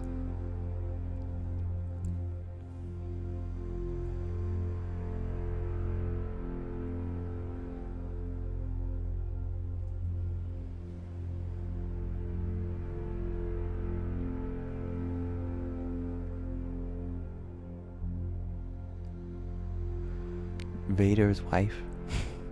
Darth Vader's wife? You ask. Do I believe in shifting, like shifting realities? I think we mistreat the poor word reality, because reality means what's occurring to you.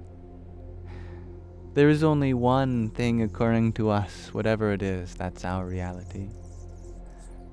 But we talk about it in terms of plural, as if there's one reality over here and another reality over there. If there is such a thing, then it's all part of one greater reality, and you are on one timeline, your own personal, unique timeline. And maybe your own unique timeline, your own perspective from reality, has a lot of shifting going on within it. But the space of experience we call time or space or reality, that can never change. I believe our perspectives absolutely change how we experience the world. Two people can go through the same movie, but come out with totally different experiences because they shifted their perspective. One person was paying attention to, let's say, the CGI, the special effects. The other person was paying attention to the acting. And maybe this was a movie with great acting but terrible CGI. So the first person says, I hate the movie. The second person says, no, it was really good. Were they watching two different movies? Or were they simply having two different perspectives of the same movie?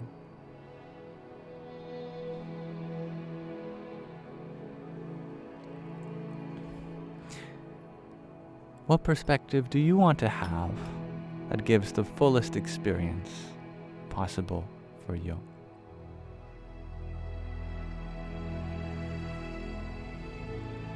And thank you, Moonflower Magic, for your ginger man. Hari Om Tat Sat.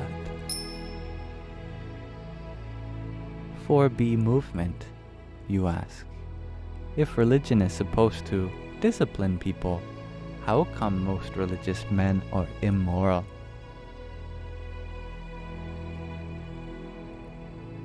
Although I'm not certain about generalizing in this way, what you've observed is something very real, that a lot of suffering has come under the umbrella of religion.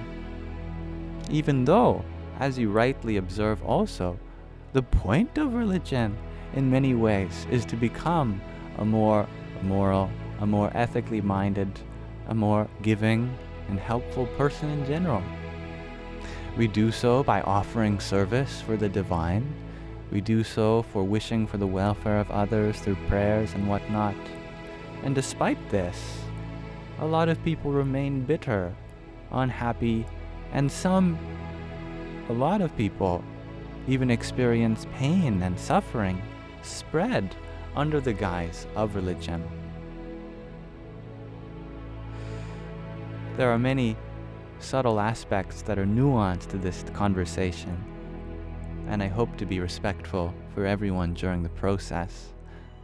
For one, I will say that discipline comes in many forms, and not everyone responds positively to a discipline, especially if it's a negative reinforcement. And even positive reinforcement can make people feel superior over others. This is something that's going to challenge every spiritual path, every tradition, no matter where we are in space and time. But it's absolutely our right as people on the spiritual path to see each other as equal. That one, we don't see anybody as less than ourselves, but also we don't heighten our sense of self. Religion can be used to control, as it has been. Anything that's powerful can be used to cause harm, just like artificial intelligence, a brand new field of technology. People are very afraid of the ways in which it can control people, and they're also very inspired by all the ways in which it could help people. So is it more helpful or more hurtful? That depends on how we use it. It by itself is just capable of change. It's capable of providing energy to a system. Whether we use that to energize an oppressive system, then it'll become even more impressive. If we use it to energize a healing system, it'll become even more healing. The power lies in wherever we give it to. Furthermore, if someone does cause harm while identifying as religious, then we would be making a mistake by agreeing with their identity of being religious. Anyone who causes harm to another fellow human being or even animal is not religious. They might think that they are, and like to pretend that they are following injunctions of whatever they look up to. But the truth of the matter is that all religions, all authentic religions agree at this point that if you really want to be a devotee of divinity, a fellow human being, then you must be loving and caring and helpful and compassionate. And any time we hurt someone else goes against the very point of religion, which is supposed to be a communal effort towards each other's happiness through spiritual and devotional means.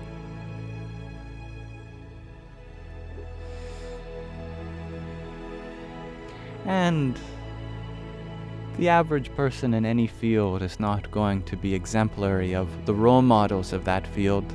There are many doctors, lots of them not good role models as doctors, but we shouldn't generalize the whole of modern medicine based on our experiences with the average doctor. There are some truly great doctors out there, truly great saints. Same is true for every field in life. I hope that makes sense. But we should continuously inspire those who do identify as religious to really exemplify the spiritual and universal values of a moral and ethical lifestyle that is not dependent on things like entitlement or the duty to solve others' problems because you have all the answers and they don't. We should cultivate a sense of humility, that we're growing and learning just like everyone else, and people have their own ways of living through life, and I think that can be respectable.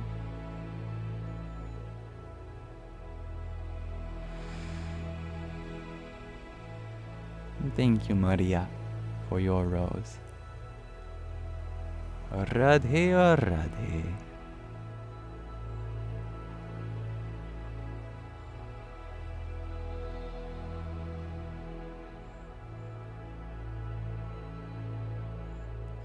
And that's very beautiful, Billy.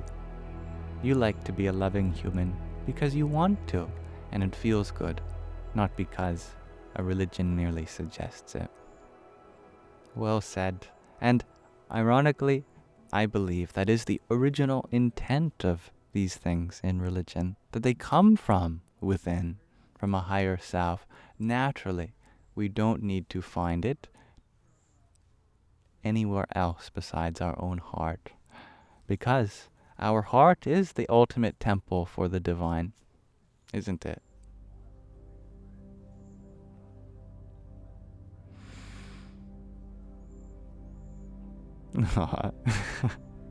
Marcy, you just saw a black and white dumpster kitty. The cat distribution system wants to choose you, but your mom said no. Well, a mother's intuition is not something that should be taken lightly. And right now, you are the kitten that needs the most care in her household. And tender love. But sometimes the best tender love and care we can get is the one we receive by having tender care for others also, like a kitten, because it teaches us a lot about how to take care of anyone, including ourselves.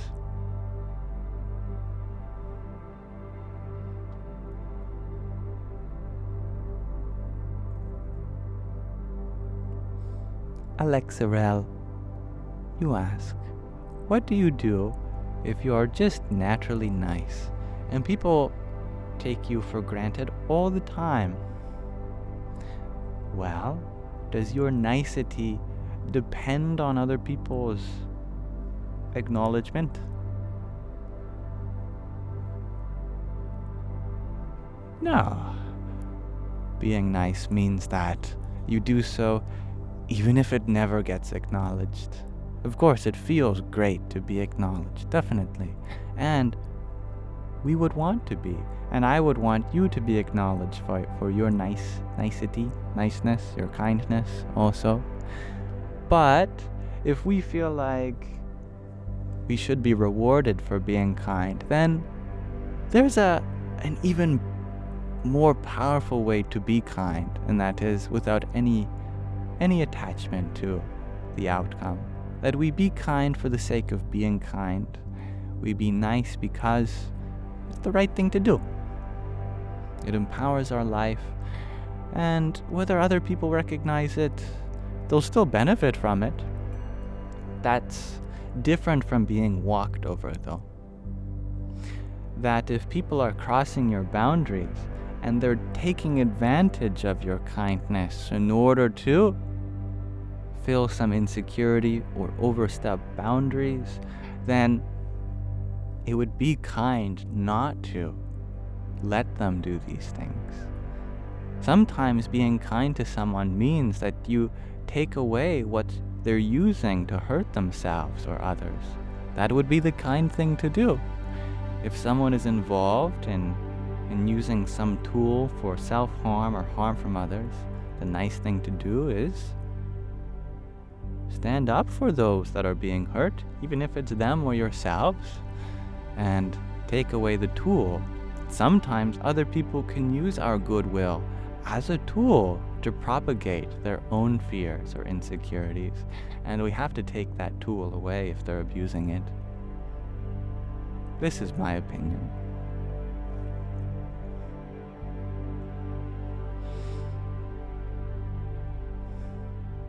And thank you, Laura R., for your rose. Om Dum Durgaye Namaha.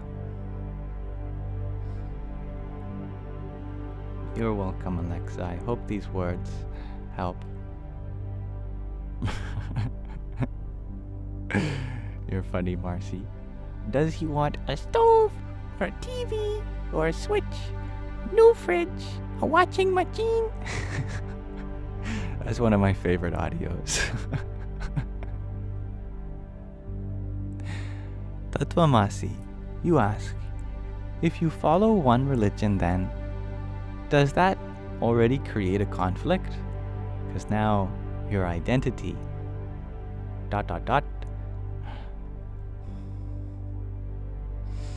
If your identity is inclusive, that you feel like your religion is just an expression of a greater whole that you are a part of, there's no problem with that. We can be Christian and embrace our fellow humans who find the same love and light, just in different ways. Sometimes not specializing in any particular tradition, we jump from path to path and don't make any progress on any. Like the story of two men in a hospital. They're roommates. First one asks the second, "How did you get here?" The second responds, "I didn't follow anyone's advice." He asks in return, "What about you?" First person responds, "That's funny, because I followed everyone's advice."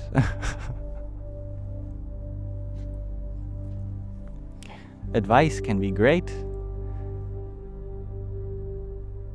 Sometimes one person's advice may contradict the other, but not because one's right and what's wrong, but just because one might be better suited for us, and if we try to do both at the same time, then it doesn't quite work.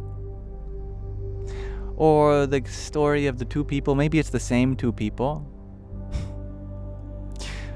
who were digging wells in the desert. The first person dug 100 wells 1 foot deep and didn't find any water.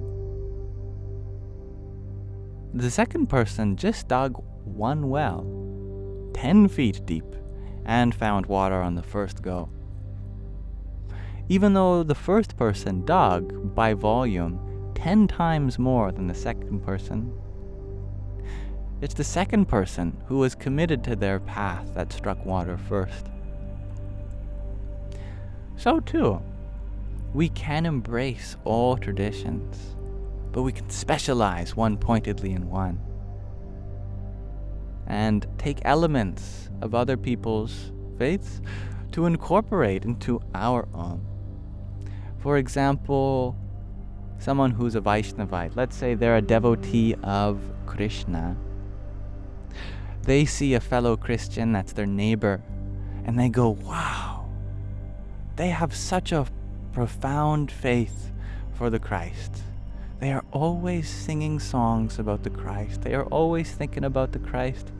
I need to be more like that with Krishna. So they still take inspiration from other faiths, but they use it to empower their own.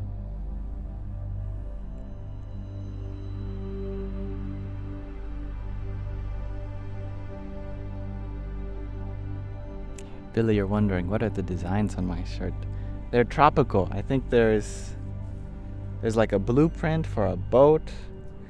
There's a word that says the Caribbean Sea, Caribbean. There's palm trees, other maps, sailboats, tropical maritime t-shirt.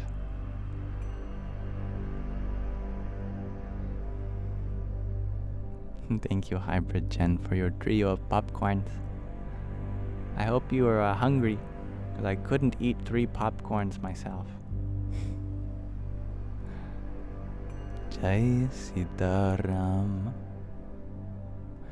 Eliza, you ask, how do you practice presence in a fast-paced environment? That's the best place to practice presence. Because you can dissolve into the stillness behind all the movement. My favorite time to be patient is when someone is pushing my buttons. My favorite time to be kind is when someone is upset with me. My favorite time to be still is when there's so much movement around me.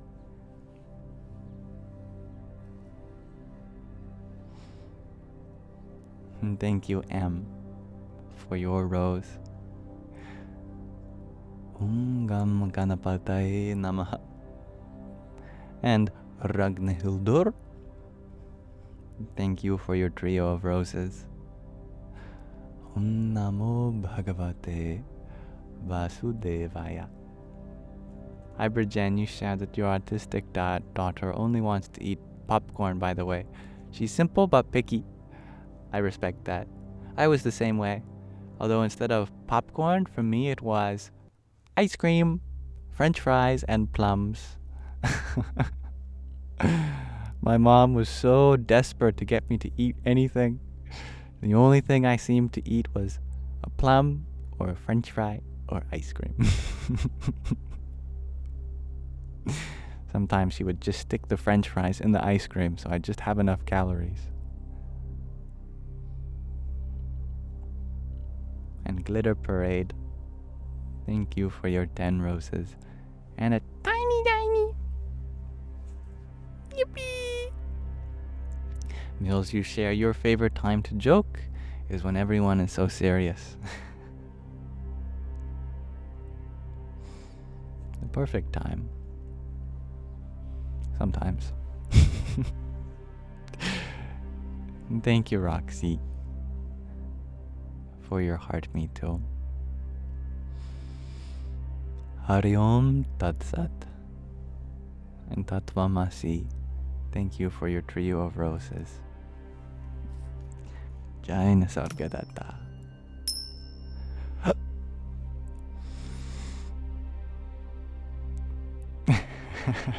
Ah yes, the simple, predictable diet of autistic folks. Your son is like this as well, shares Donzuela.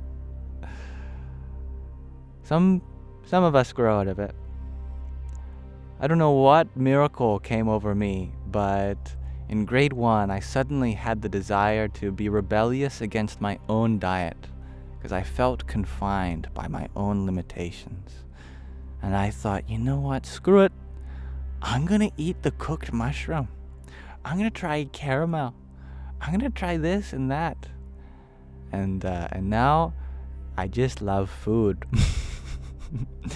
Every time I go to a restaurant, I try to order something. I don't even know what the name of it is, how to pronounce it, that I don't even know what this is, you know? People ask, isn't it a risk? What if you order something that you don't like? I say, wouldn't it be a risk to order something I only like every time? I would have hardly lived this life. I would have lived such a small percentage of all that which can be experienced. I don't want to do that. I do not wish to be imprisoned by my own comforts. Let me be free and uncomfortable, rather than comfortable but imprisoned.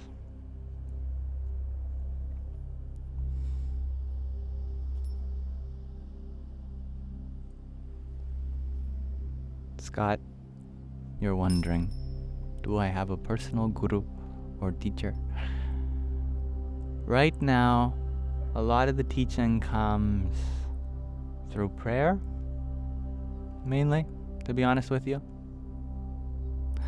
That I don't have a physical embodiment of a teacher right now, but I do a lot of prayer. That if I'm lacking answers, I'll just send it out. And then maybe in my dream, maybe while I'm thinking about it, maybe just while I'm voicing my concerns, inspiration dawns on me. And I try to look out for it everywhere during the day.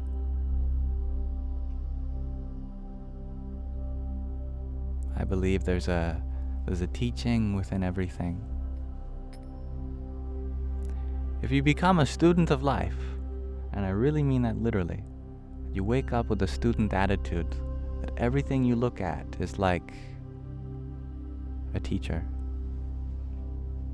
then you will be learning wherever you go. Whatever you're watching, whatever you're doing.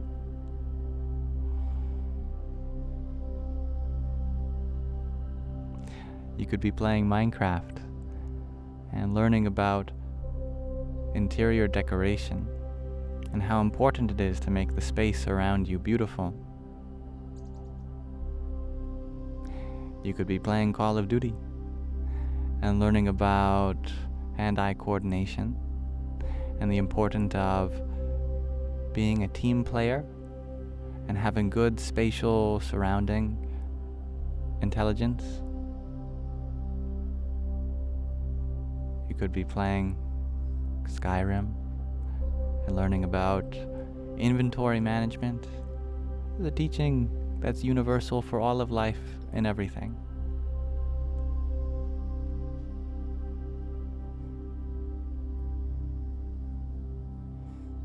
I love that, Rhiannon. Life is our Bible. Or if I wanted to dramatize that statement, I could say the secret gospel is the whisper of life, contained in the silence of the present moment.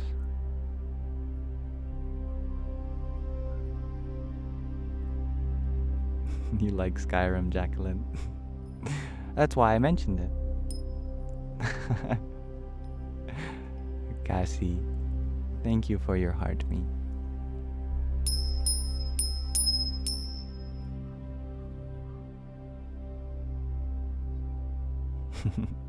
You do vitamin gummies for all the kids too, 'cause yeah, kids be picky.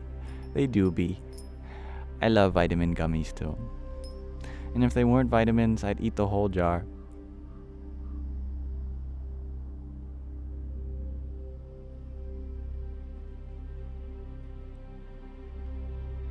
Nutritional yeast. I haven't had that in a while, Marcy. That sounds delectable.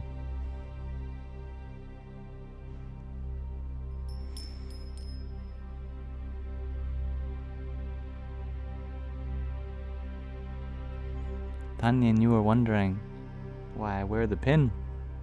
Well, for one, it's something to decorate what is a particularly blank headwear. But it's also a sign of inclusivity, that regardless of your color, regardless of your identity, you are welcome here. There is a lot of stigmatization of, for example, sexuality in some spiritual communities. There's also oftentimes a lot of marginalization based on gender. And I hope that we can create a spiritual space here that does not discriminate based on either of these things.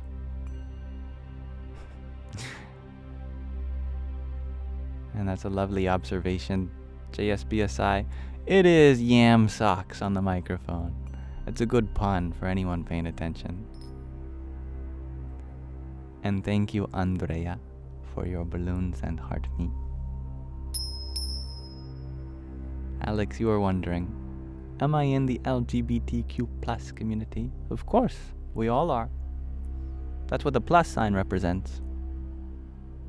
It means everyone. Everyone who is not mentioned so far.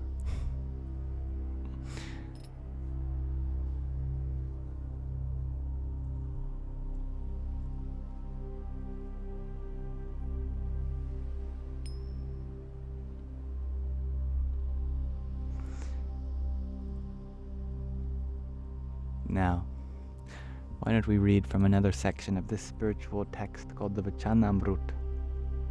Yesterday we finished Gadhada 1, which was this whole thicker section of this book. It's a very long passage. This is the Sarangpur 1 section. And this passage is not as long as the previous one.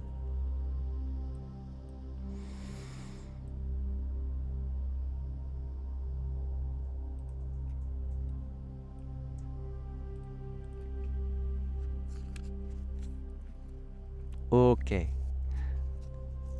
Today we are reading the first passage from the Sarangpur section. Sarangpur 1, Conquering the Mind.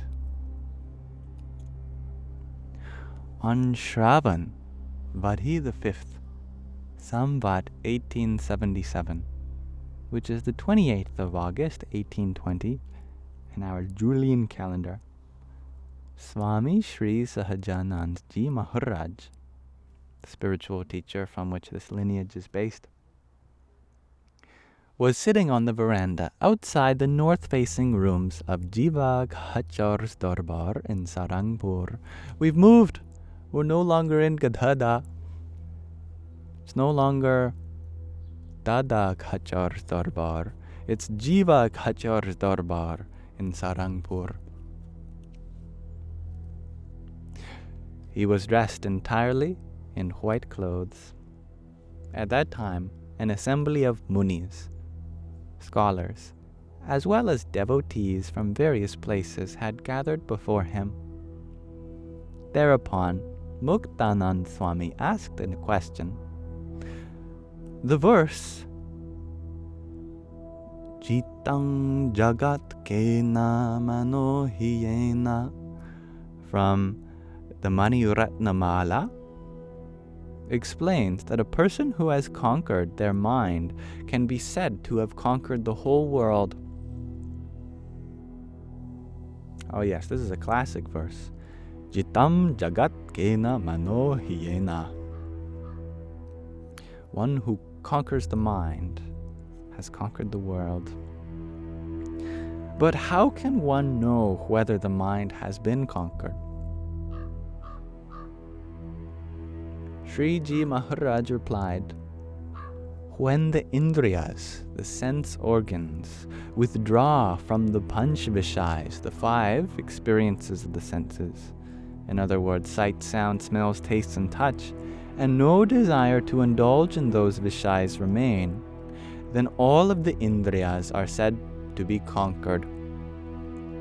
Moreover, when the Indriyas do not come into contact with the Vishais, the mind also does not come into contact with the Indriyas, and its vritti, its thought force, remains within the heart. In this way, one who has shunned the Panch Vishais, the 5 senses, with absolute resolution should be known as having conquered one's mind. But if one does have some affection for the Vishais, then even if one has conquered one's mind, it should not be known as having been conquered. Again, Muktanand Swami asked, is the means to defeat the Vishais vairagya, dispassion towards the world and worldly objects, or is it affection for the divine? Then Sriji Maharaj explained, one way to defeat the Vishais is Atma realization. Atma refers to the true self, the ultimate essence of a being. And the other is the realization of the divine, coupled with the knowledge of his glory. Glory is a funny word I find in English. In my opinion, I think some words that might better convey this concept is a sense of awe, a sense of amazement, just a deep appreciation for the extent of the infinite. Specifically, Atma realization should be of the following type. I am Chaitanya, awareness, while the body is Jad. I don't know what Jad is, but it's not Chaitanya. I am pure, whereas the body is the embodiment of Narak, hell. That's a powerful statement, isn't it? The body is the embodiment of hell. I am imperishable, while the body is perishable. I am the embodiment of bliss, whereas the body is the embodiment of misery. In this manner, when one realizes the Atma, the true self, to be totally distinct from the body in every way, one will never consider oneself to be the body, nor will one harbor affection for the Vishais, object of experience. This is how the Vishais are subdued through knowledge of the Atma. Atma Vidya, it's called.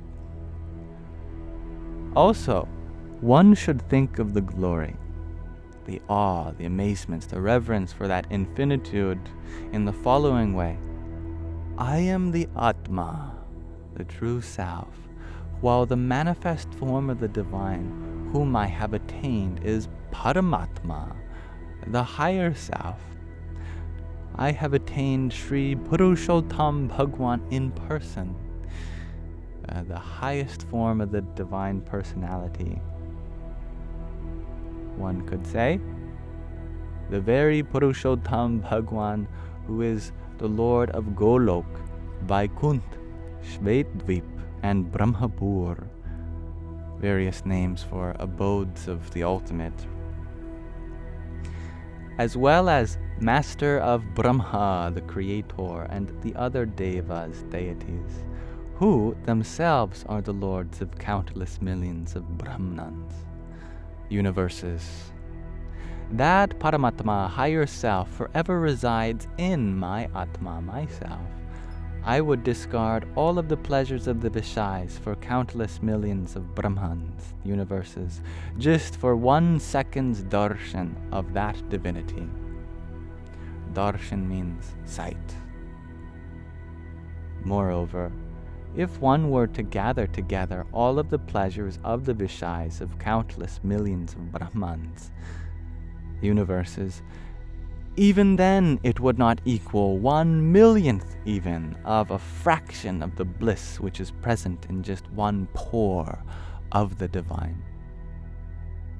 In fact, in the Moksha Dharma, in the liberation, the righteous duty of liberation, it is said that the realms of the other devas, deities, are like Narak, like hell, compared to the Akshardham of the divine. It is that very divinity whom I have attained in this incarnated form. Small context. In Eastern traditions, there's many different flavors of heaven. But heaven is not the ultimate goal of Eastern religion. There's something even higher. That's the attainment of association with this ultimate reality. And it is said that that association makes even heaven seem like hell. Very interesting, I think. So how can I possibly discard him and wish for the pleasures of the Vishais, which are like the pits of Narak? In fact, the pleasures of the Vishais are nothing but the embodiment of misery. So, the Vishais can be subdued by realizing the divine glory in this manner. Some drops of something keep landing on me. I think some hummingbirds, they're going to the bathroom on me, but it's like mist because it's so small. Must be good luck. The vairagya, the dispassion for the material world generated by such knowledge of Atma, the self, and Paramatma, the higher self, is such that it eradicates desires for the pleasures of all Vishais. A person who has shunned the pleasures of the Vishais by cultivating an understanding in this way never again develops affection for the Vishais. Only such a person's mind can be said to be conquered. Without such understanding, it may appear that a person has much affection, but when they encounter an alluring Vishai, experience of the senses, they abandon the divine and develop affection for that object instead. Or if they develop affection for a child, a partner, etc., or if they suffer on the account of some illness, or the pleasures of the Vishais disappear, then their affection for the divine subdues, and they become disoriented. Just as a dog's puppy appears cute when it's young, the bhakti, the loving devotion of such a person, initially appears to be good, but it ultimately does not remain appealing. All right. Thank you for listening. Thus we conclude the first passage of Sorangbur.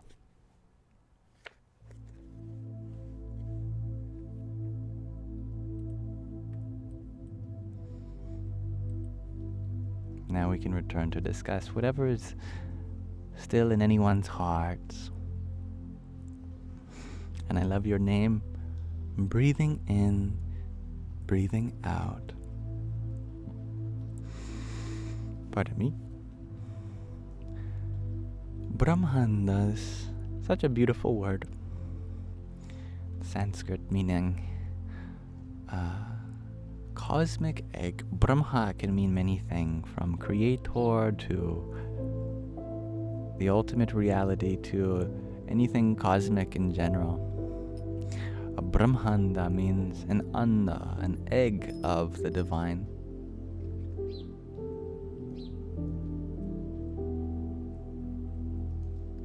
Or is it Brahmananda? No, that's the bliss of the divine. Brahmanda is just cosmic egg. Like you could think of a solar system or a galaxy or a universe. I'm not exactly sure which one.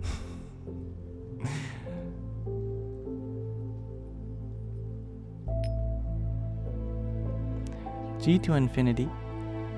You share that you don't think you fully understand the last part of that read. Think of transcending the experiences of the senses. That means that we no longer see any object of our experience as the source of happiness. That of all of the shapes and colors that come together in our eyes, all of the frequencies and volumes of our ears, all of the vibrations and temperatures of our skin, all of our, all of the forms, the objects of the experiences, we understand them to not be the source of our happiness. We understand that the source of our happiness is inside, Paramatma, the source, the higher self, is within our heart, within our self, our Atma.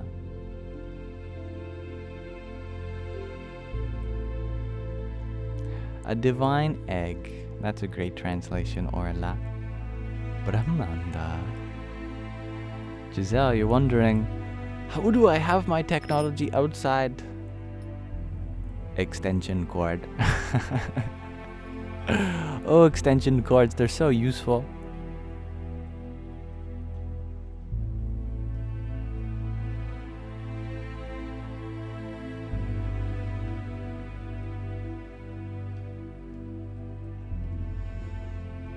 The metaphysical, you ask.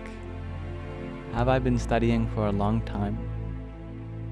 In some sense, my scholarly abilities have yet to flourish, for I've never really sat down and studied anything at all. Even during my time at university, you could not get me to crack open the textbook or read the reading. You could not get me to even show up to class most days. I have found that higher knowledge comes from direct experience. As long as we strive to experience the truth, then there's no need to read about it. Right? Why do you want to read about truth? Don't you want to experience it?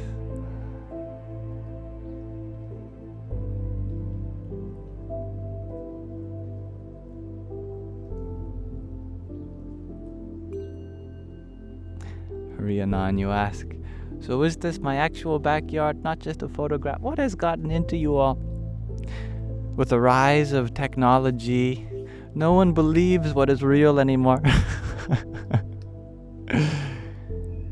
This is indeed a 3D space.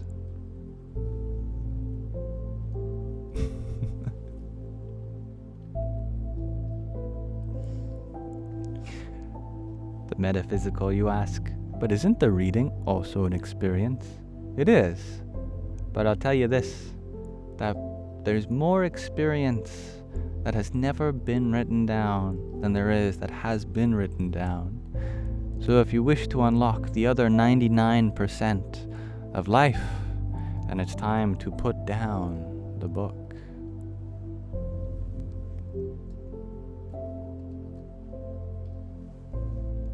Just as it said in the Bhagavad Gita, I believe in the 46th verse of the 2nd chapter, Sri Krishna says, all of the Vedas, all of the spiritual scriptures in the world have so much use as does a small puddle when there is a flood all around for someone who strives to experience that truth. There is an ocean of experience in everything we do. And there is such a treasure trove of that experience within ourselves, also accumulated over how many lifetimes? Innumerable. We just have to exercise and process that experience instead of accumulating anything new.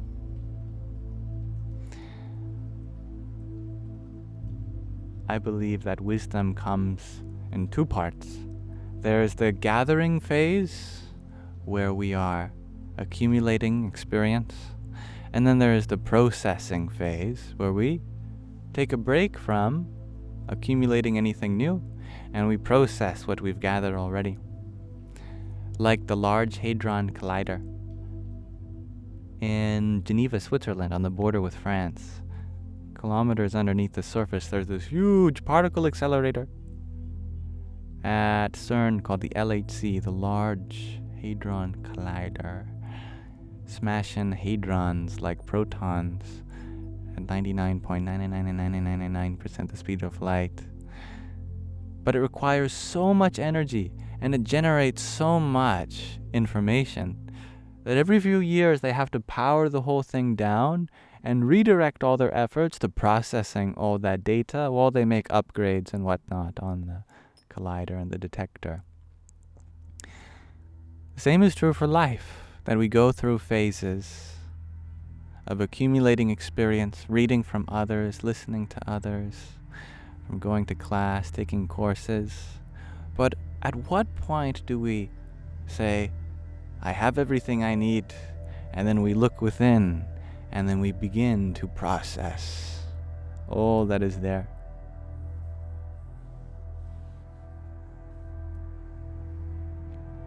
I believe that most people are ready. What I mean to say is not that they're doing anything wrong, but that they would be amazed at how much knowledge is inside you. Already, it's there. That you are complete when it comes to the answers to the entire universe. Don't believe me? Have you ever looked? Have you ever sincerely asked yourself, discovered the treasure trove within you? Marcy, you're wondering, why hasn't it moved in a whole hour? The orange floof behind me, the one over my shoulder here, that is a dead branch from this bush. See how it's the same shape and texture from all the rest? That one just doesn't have any chlorophyll in it and it's drooped to the ground. But you're not the first one for seeing it as some kind of creature. Taylin, you share that you be doubting that you can trust the little inner voice. It's not about having confidence in your inner voice. I guess this is a challenge for me to accurately put into words. When I say that all the answers are within you, I don't mean that you consciously know them already, and that your mind is already thinking them. I mean that there's a treasure trove of experience that you have yet to process. Namely, our traumas, subtle impressions remaining from past lives, so many feelings and ideas. They have yet to really be made conscious. There's observations that we've put a pin in, but never investigated further.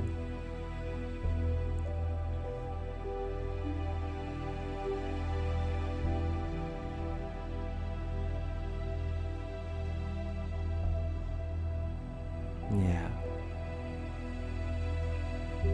Scott, you share that when your significant other passed away 6 years ago, it took you time to process that. Process needed. It takes time. And we have to allow ourselves that time also.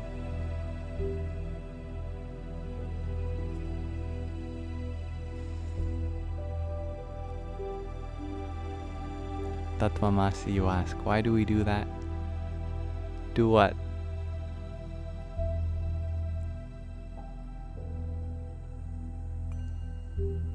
Why do we suppress? Because we could never take in the fullness of this experience all at once. Our brain is very limited in the amount of things that it can process at any given time. There's so many data points. The eyes are comparable to something that's faster than 60 frames per second, more detailed than 4K resolution. And if you've ever seen the storage space that 4K 60 FPS video takes up on a device, well, even a minute of footage uncompressed can be a whole gigabyte or more. And that's just a fraction of the experience that we have each minute. Our eyes are even more sensitive than that and have more dynamic color ranges. Also, our ears are also gathering information. Our mind is constantly delivering us new thoughts. Our feelings are changing. The amount of information that we get every minute is probably in the terabytes, let alone gigabytes. How can you expect to consciously process all of that in real time? That is why sleep is important. That is why meditation is important. That is why time we take to no longer be in search for new experiences is important. That's why being bored is important.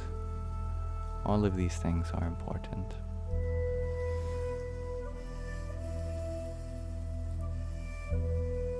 And thank you, Ash, for your cloud bread and ice cream cone. I can make an ice cream sandwich with that.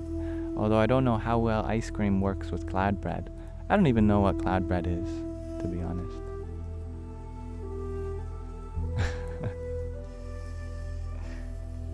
Thank you, Ash. Radhe Radhe. And Hybrid Jen, thank you for your stinging bee. Om Namo Bhagavate Vasudevaya. I don't know who the bee is stinging, but I hope it's me. I don't want it stinging any of you.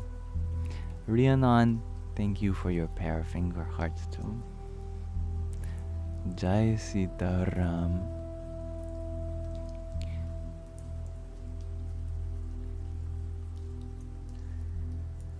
The good news is you don't have to process everything.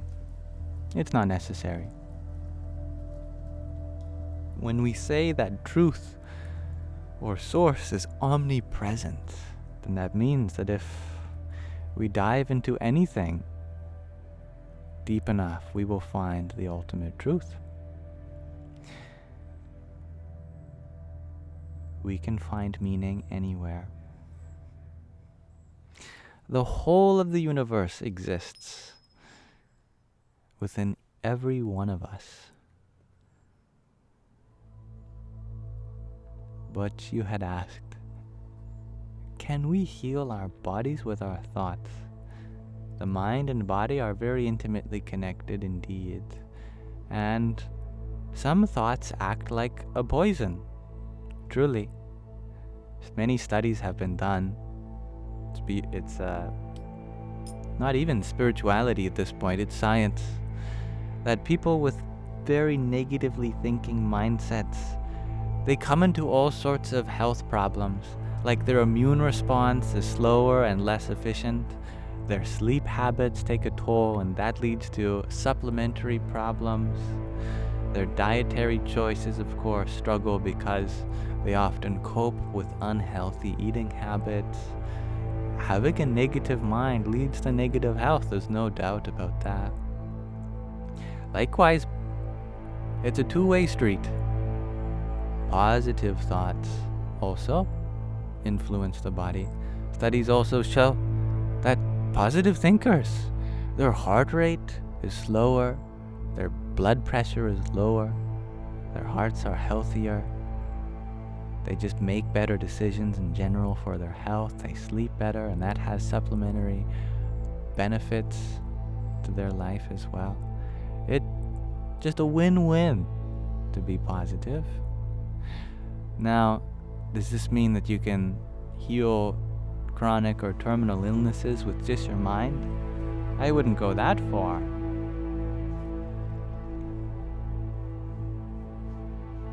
But anything is possible. I wouldn't rule that out. There have been many people who, doctors had given up on. They were ready to pull the plug, and suddenly something goes into remission. There are many case studies of people who just defied all odds.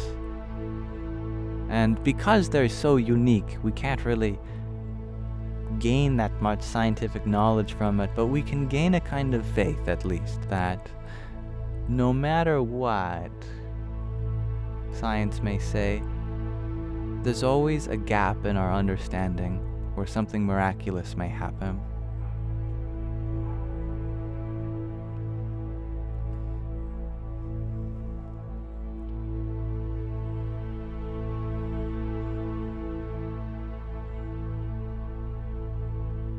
John F., you share that you've made your body sick by thinking you're sick, so you think the opposite could happen. Yeah, that makes sense to me. It's pizza time. Cheers, Andy. I hope you enjoy your pizza. The metaphysical, you ask, can someone be too positive? Never. There's always more room for positivity. People can be too insincere with their positivity. Sometimes we might associate positivity with not acknowledging suffering or being inactive in life. That's not what positivity really means. You can be positive even while acknowledging suffering, even while attending to it, and not invalidating the feelings that other people are feeling. For example, being positive is not in contrary to other people's experiences. Some people can have a bad experience with something, and your positivity doesn't have to tell them that they're wrong for feeling that way. Positivity means that everyone's experiences are valid, and we can accept that, appreciate that. Inside dreams, you ask, how can you be so positive? How can you be positive? It's a difficult thing. It's simple, but difficult. We have evolved to be negative. It's our nature. I think about a little fishy.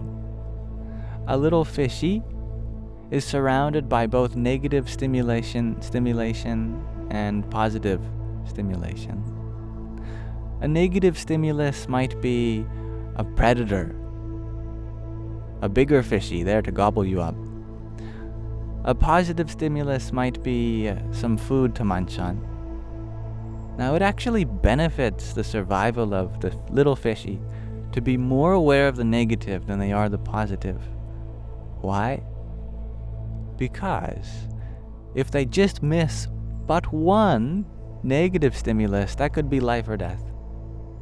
But if they miss one positive stimulus, no problem. Their life doesn't necessarily depend on one positive interaction, but it can depend on one negative interaction.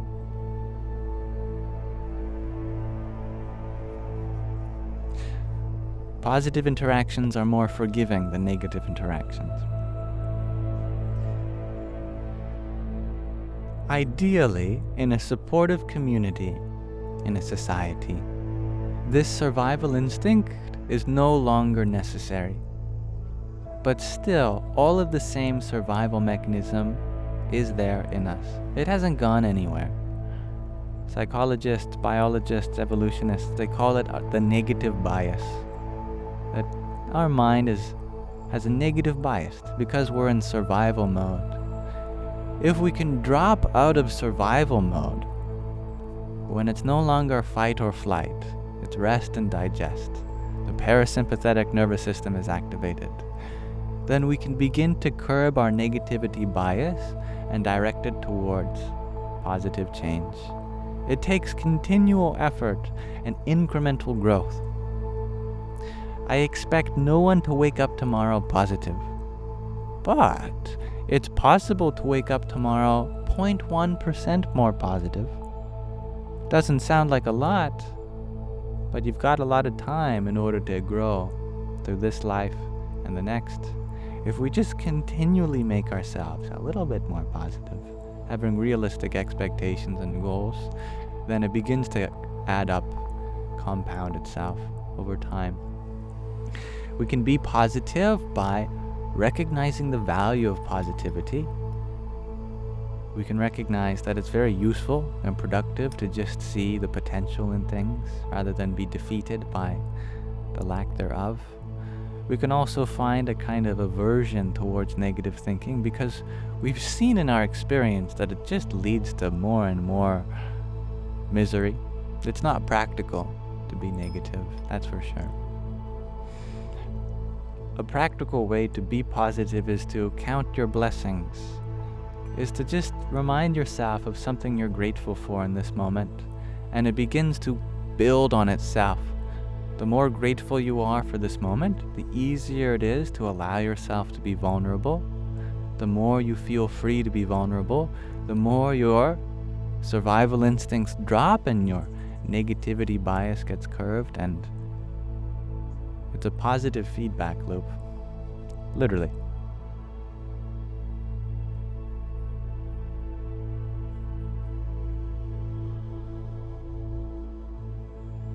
Thank you, Pantagor, for your heart me. And Tiny Tiny. Yippee! And Dreams, thank you for your 50 roses. Krim Kalikaye Namaha. One of the most efficient means of becoming positive is surrounding yourself with positive people. Some psychologists say you are the average of your 5 closest people in your life. If someone is into negative coping mechanisms like drugs and alcohol, it's probably not surprising that on average you will find people in their life that also turn to those things. And people that are positive and joyful, also not surprising that they have many people in their life that support them. And that's not a privilege as it is something that you can ensure for yourself. We can always associate with more positive people, even if it's from a story. Story people count as friends in this psychological context because we absolutely gain the traits of them just the same. Like a child becomes an expression of their favorite character, of their favorite story. Whoever we associate with, even if it's someone who's passed away, a past loved one, they don't have to be a physical presence in your life. We can begin to gain the traits of them, for better, hopefully.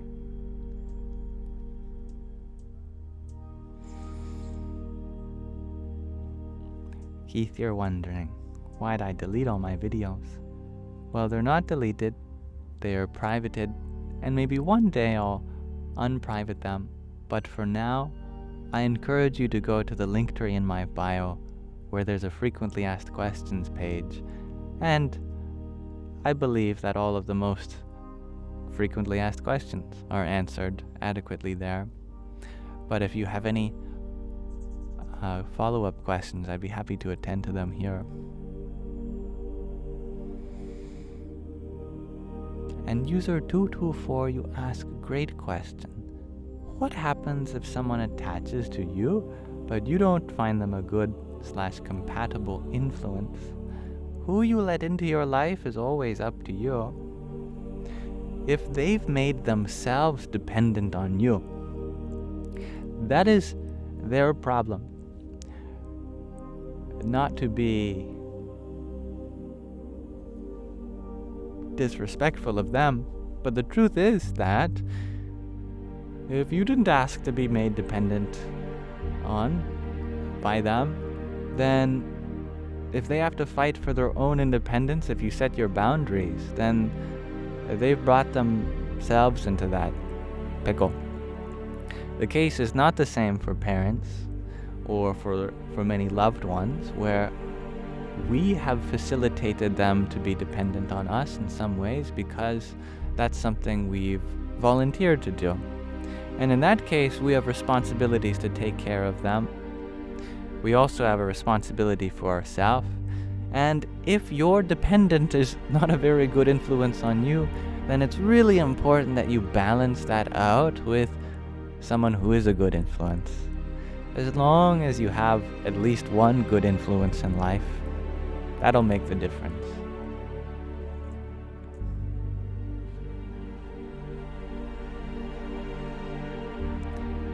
MS Solista, you ask, even asking why it's private will be answered. Go and see for yourself.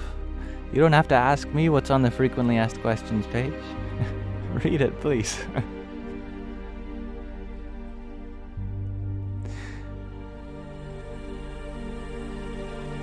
Thank you, HAH. My day has been very well so far.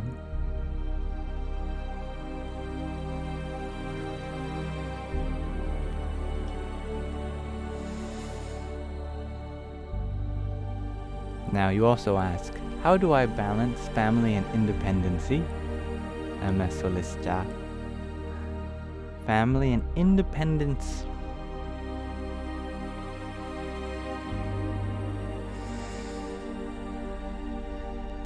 Dependence is a strong word, isn't it? Maybe we can transition to some lighter words that there are people in our life which feed us. Maybe they feed us with food. Maybe they feed us with emotional growth. Maybe they feed us for mental growth or spiritual growth. From some perspective, you could say that you depend on that. From another perspective, there is something that you're learning from them. You are giving them the opportunity to teach you something, to be there for you. Ultimately, we are dependent only on ourself, especially our higher self, which is moving things along for us in ways we do not even realize, let alone appreciate. The purpose of family, in some sense, is to provide independence, which is ironic. We are providing independence. Like a mother or father, they are there not so that their children can become dependent on them, but so that we can eventually give them their independence. Ideally. I know that sometimes we have parents or family members that might have some traits in them in which they build a sort of dependence on them because that's their own karma that they're working through. And that's not healthy. But ideally, family members are there to help cultivate a self-sufficient individual in you, so that they are assured that even when they're not there for you, you will be taken care of.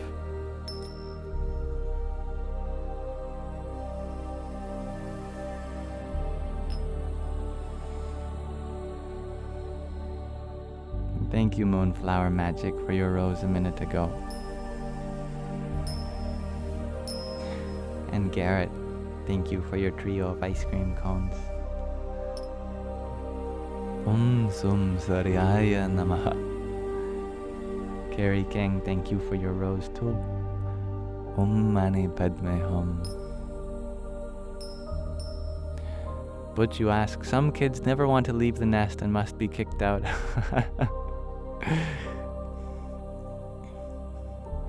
I believe in some ways this is true. Although it hurts the mama bird because she does not want to see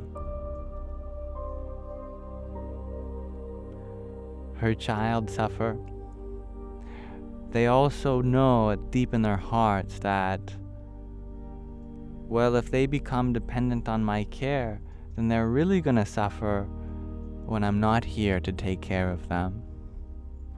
So, though it is sometimes the most difficult thing a parent can ever do, we let our children go so that they can discover their independence. We have trust and faith in that. Tough lesson, that's for sure. And I'm not one to talk, given that I'm still with my mom. She has yet to kick me out of her nest.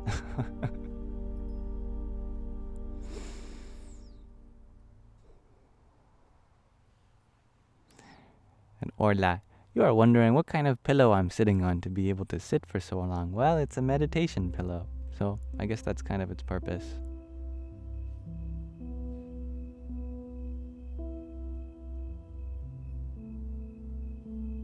Zai Dreams, you asked, do I recommend any mantra meditations?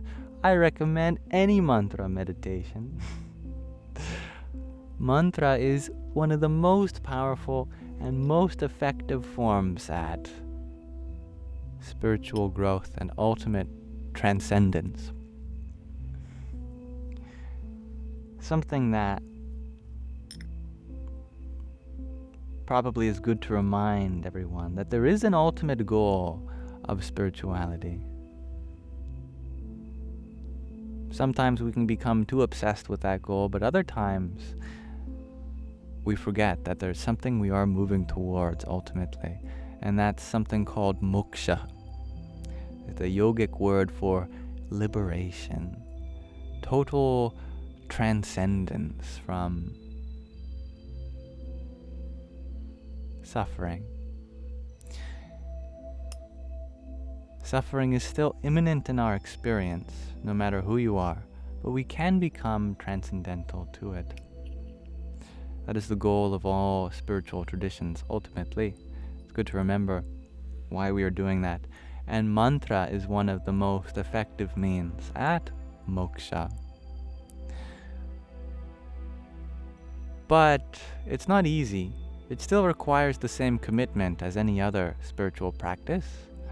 It requires just as much concentration and effort. But it's very simple. It's not as elaborate. Mantra, as many of you know, is a sound form of liberation, where we continuously bring our mind to a sound that unlocks a deeper peace within us. Mantras are like seeds, and indeed some mantras are literally called bija mantras, seed mantras, because you plant them in the soil of your subconscious and grow them with the light of your awareness and the water of your love. And eventually they blossom like a lotus.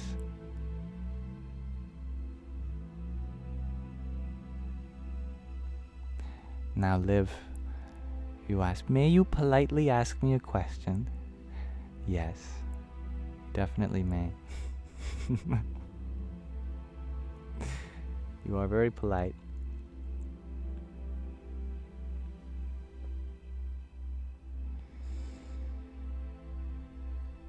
Ah, it's beautiful. Breathing in, breathing out. Primordial sound is the sound the universe sang at your birth. It's so sweet. Liv, you ask, do I consider myself a good person? I can always be a better person. That's how I consider myself. That there's room for growth.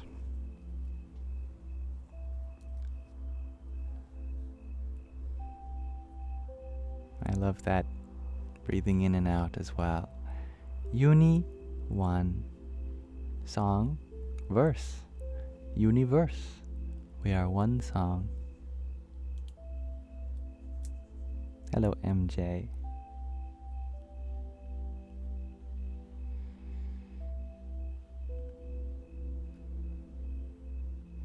Scott, you had mentioned that you meditate every day and it helps you in every way. I'm so happy to hear that. Probably nice for others too who are interested in having a beneficial meditation practice. Claude, you ask, how do I stop thinking about sex?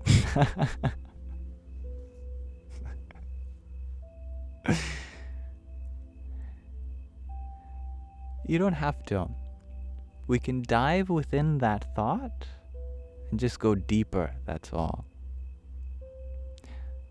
We can think about the beauty that it represents and then try to find that same beauty in more general places, in places that aren't self-destructive or for the extraction of happiness from objectification or anything like that. The sexual energy is the energy of the universe, truly. The yin and the yang, the love between source and nature, Prakriti Parush. The sexual energy is the very same energy as the creative spirit,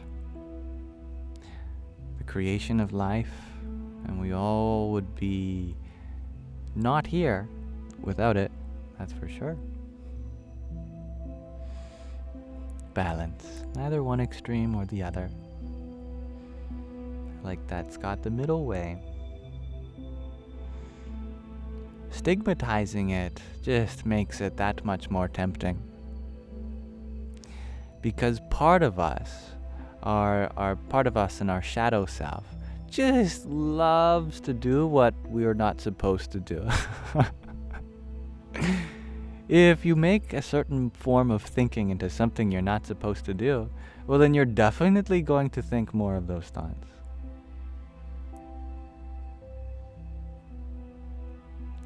What does stigmatizing mean? Asks Liv. It's a good question, yeah. How would you all describe stigmatization? I've never thought of defining this word, although of course I'm familiar with it through my experience. Stigma is when there's unnecessary judgment due to a lack of understanding. For example, being afraid of someone with a mental illness, that could be stigma. Their mental illness has been stigmatized. We might judge them for it or be afraid of them just because we don't know. We lack understanding.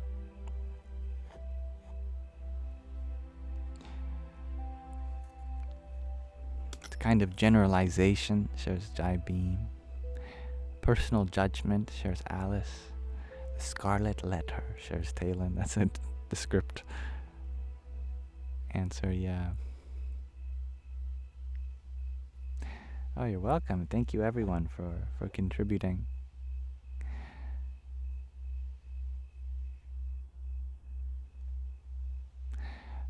And it's what it literally means to judge, is to come to a conclusion before having that experience ourselves. Orla, you share that sex itself is also about mutual exchange, so obsessing over it is to remove humanity and the sacredness of it.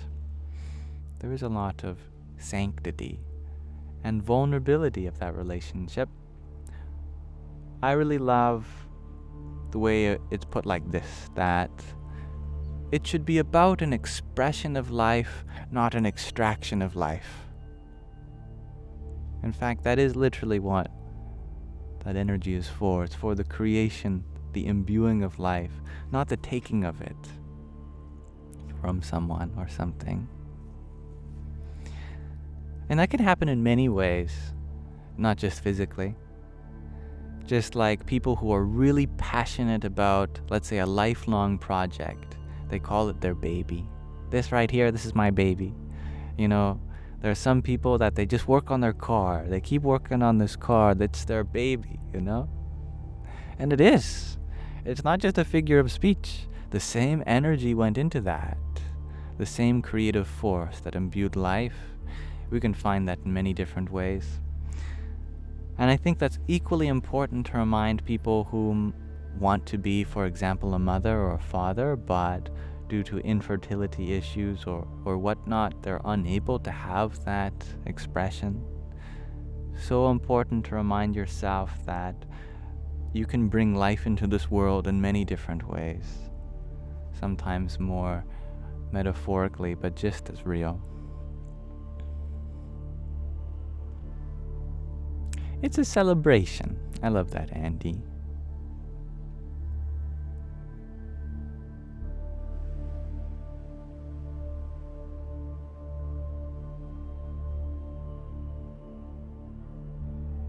Thank you, Jai Beam, for your 20, plus another 16, plus another 4 roses. What is that together? 'Tis 30. Thank you, Jai Beam. Hari Om Tat Sat. Joe Gary, you share that you don't know how to love yourself, but you love your daughter oh so much, so you try to be happy for her. That's really beautiful. Yeah. Well, as a good parent, we would want our daughter to know how to love themselves. You want your daughter to be loved and to love, but perhaps most importantly, to understand what it means to have self-love. And the only way to teach her that, really, is to love yourself. The only way to teach someone how to love somebody is to love somebody. The only way to teach someone how to receive love is to receive love. And the only way to teach someone how to have self-love is to love oneself too.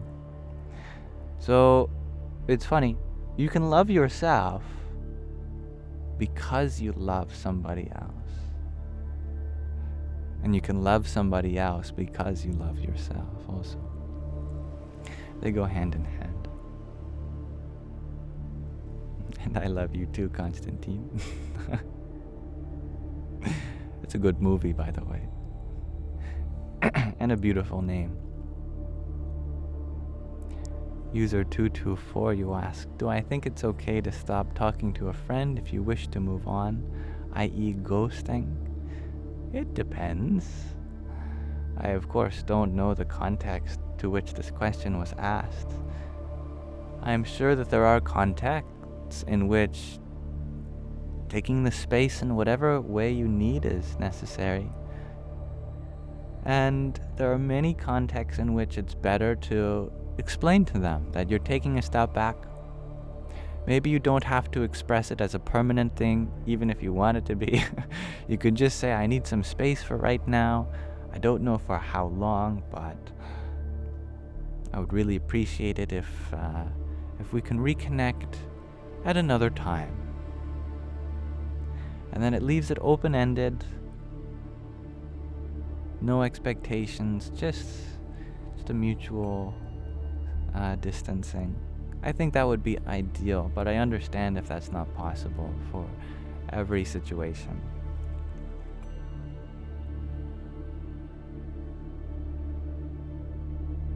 Oh, that's beautiful, Andy.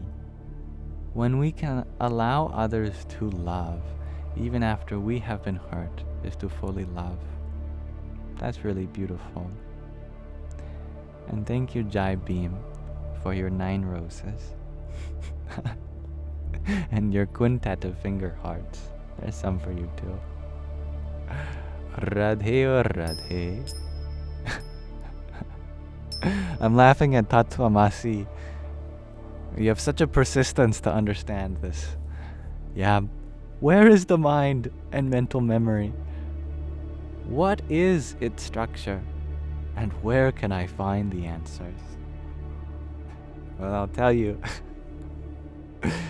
But I don't understand it either.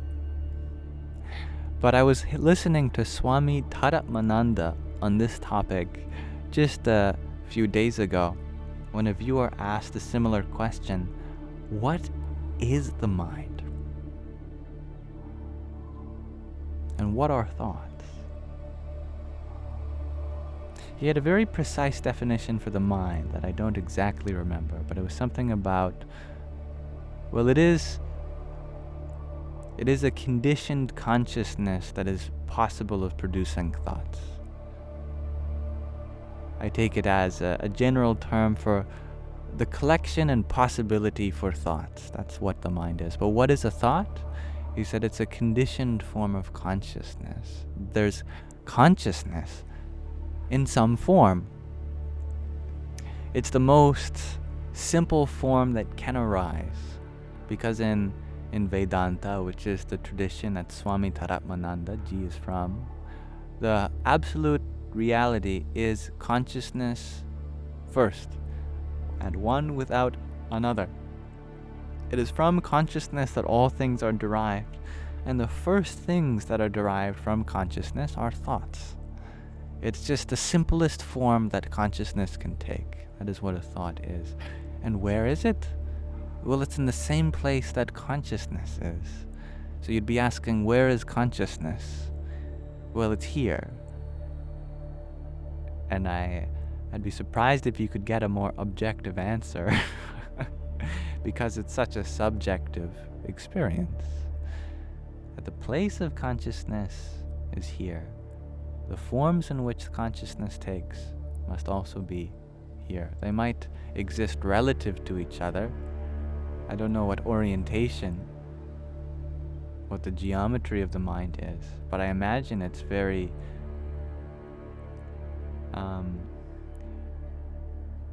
conducive to tons of different shapes and sizes. I think that's one of the features of the mind, is that it can be restructured. We can order our thoughts differently from one another. I think about the ocean being consciousness, and thoughts are like ripples on the ocean. They have a location relative to other waves, but in an endless ocean there is no center or any other island to frame your reference from. And where do thoughts go when they're not being thought? Well, where do the waves go when they're not waving? They return back to the ocean from some sense. And from another sense, they were already one with the ocean. We talk about thoughts as separate from consciousness in the same way we talk about waves as separate from the ocean. It is a form in which the ocean takes, but whether you're talking about consciousness or thoughts or oceans and waves, it's all the same substance. That is this non-dual water, this Chit, Chaitanya, Brahman. And I think that's about as good as it gets of an explanation, at least from my experience.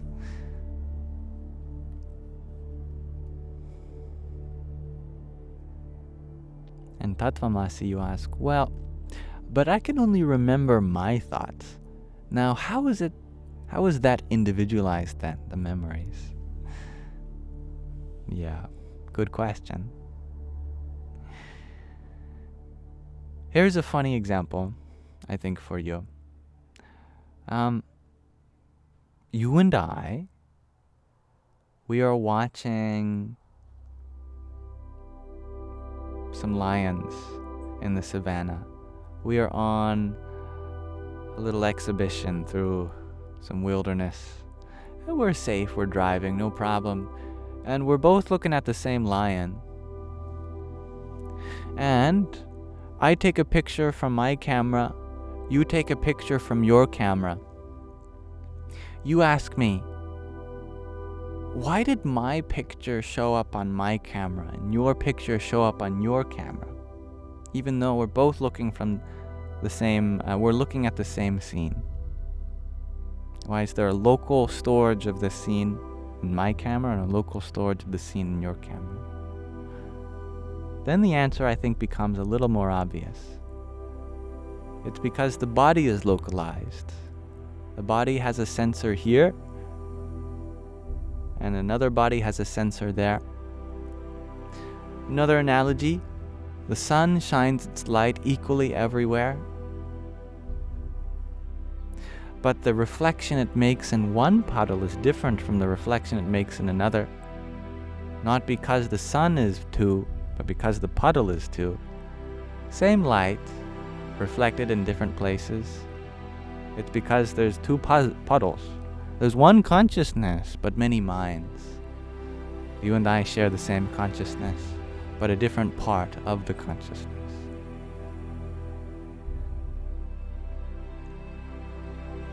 Or back to the ocean example. In an ocean there are icebergs. An iceberg is just water, the same way the ocean is, just in a different form. There are local ripples coming off the shore of that iceberg. The ripples have a direction associated with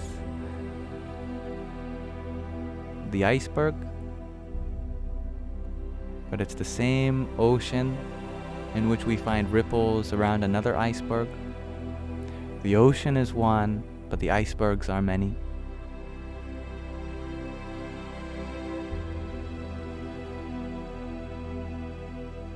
I think the point that I'm trying to get at here is, even in Advaita Vedanta, even in non-dual philosophy, we do accept the existence of multiple things, but their existence is secondary to the one thing in which all of the things are a part of, and that's Brahman. That the Brahman has a reality to it that doesn't supersede the reality of material objects. It's just more real, you could say. But that doesn't mean that having an individual mind is somehow something that's illusory. It's a real phenomenon. It's just less real than the universal experience of Brahman. This is the impression I got from Swami Taratmananda, and maybe you would like to ask him a question. He does satsangs every week, and you can ask questions on email, and he tries to answer all of them. That's Sky Guardian's guru of the Arsha Bodha Center in New Jersey. Thank you, Zai Dreams, for your half-dozen roses. Hari Om Tat Sat. And Jai Beam, thank you for your little crown. Radhe Radhe. And Liz, thank you for your heart me. Om Namo Bhagavate Vasudevaya. Thank you for your dancing beaver and sunglasses too. I appreciate that, Liz. And I appreciate your affirmation of my Canadian identity. Om Dum Durgaye Namaha.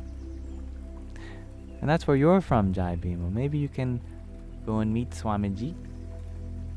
I don't know, I can't remember what city he's in. Is it Pennsylvania?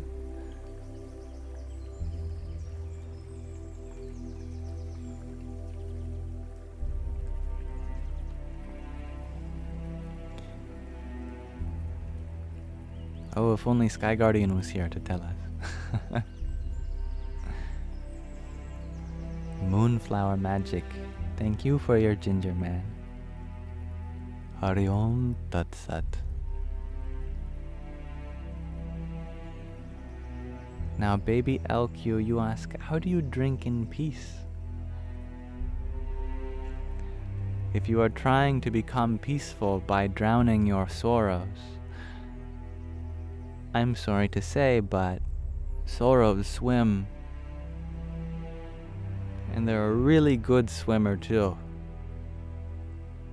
It matters not how deep or how shallow the waters are, or how long we try to submerge them. Our sorrows, they rise to the surface again and again. Experiences like alcohol try to numb the mind of its sensitivity. In the same way you might dull a blade in order not to cut yourself with it. But a true shaft knows that the best knife is a sharp one. They just have to have a steady hand in order to be free from hurting themselves with it, from being in pain.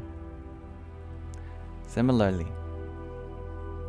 the best people know that our mind deserves to be sensitive to life and all of its feelings and pains, but with a steady intellect, we'll be able to guide our mind without hurting ourselves, without being in pain either.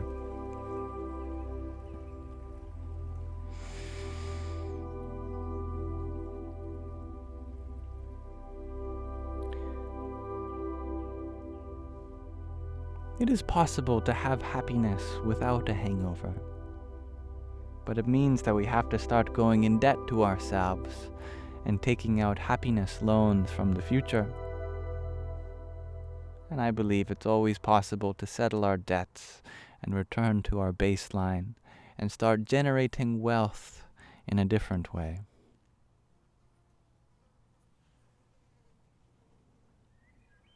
Thank you, Crossfires.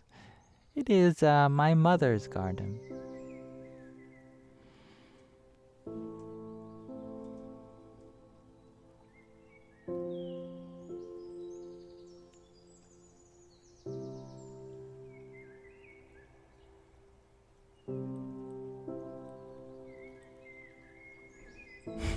Everyone's so wondering, what is that brown thing behind me?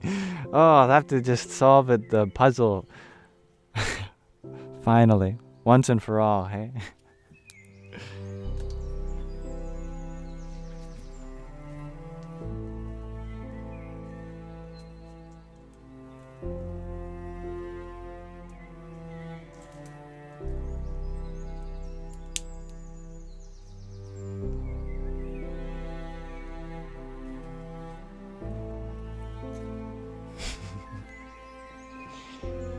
It is a leaf.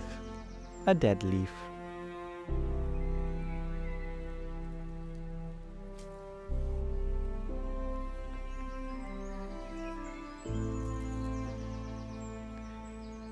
Of all the green, of all of the photosynthesizing leaves, we pay attention to the one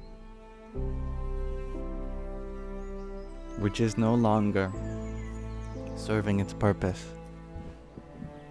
Just like when all 32 teeth have nothing stuck in between them except for one pair that has a corn stuck in between. Those are the only teeth that our tongue pays attention to.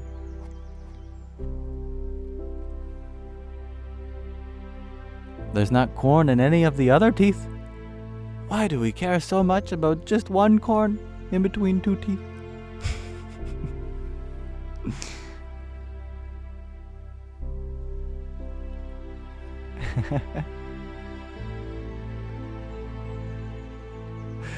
You thought it was a lawn gnome, Orla, but like squirrel-shaped. Well, I'm sorry to ruin the mystery.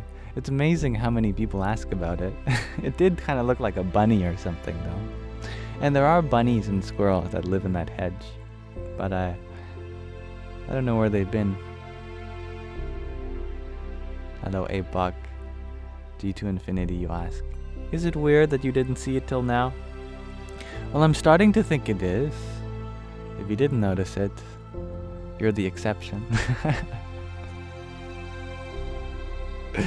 Lindsay, you thought it was a fox. Oh, that'd be lovely. I would love to meet a fox. Jai Beam, you ask a great question.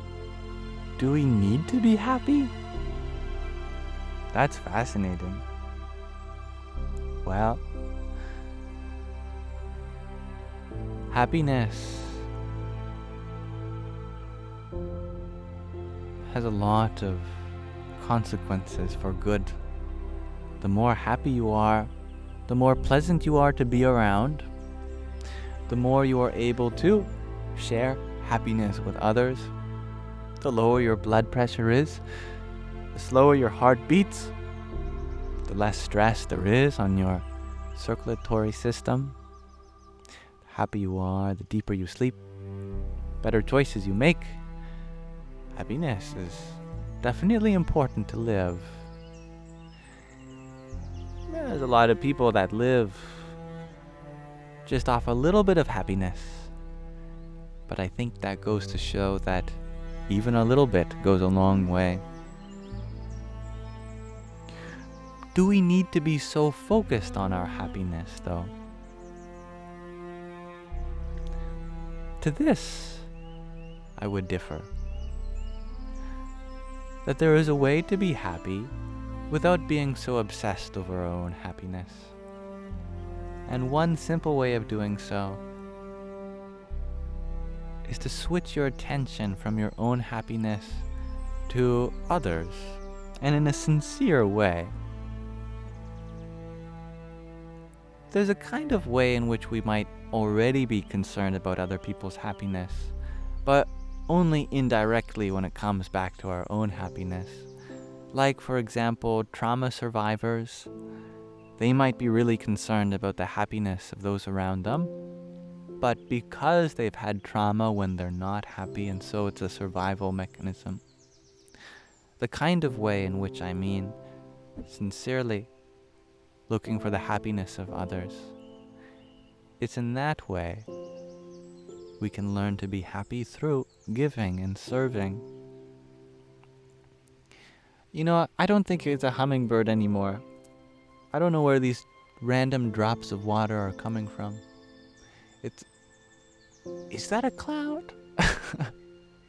I can't tell, honestly. Maybe it's a slightly translucent cloud. I'll show you. If I just point my camera up, it's hard to tell. Is that blue sky or is it a cloud? It seems to be changing.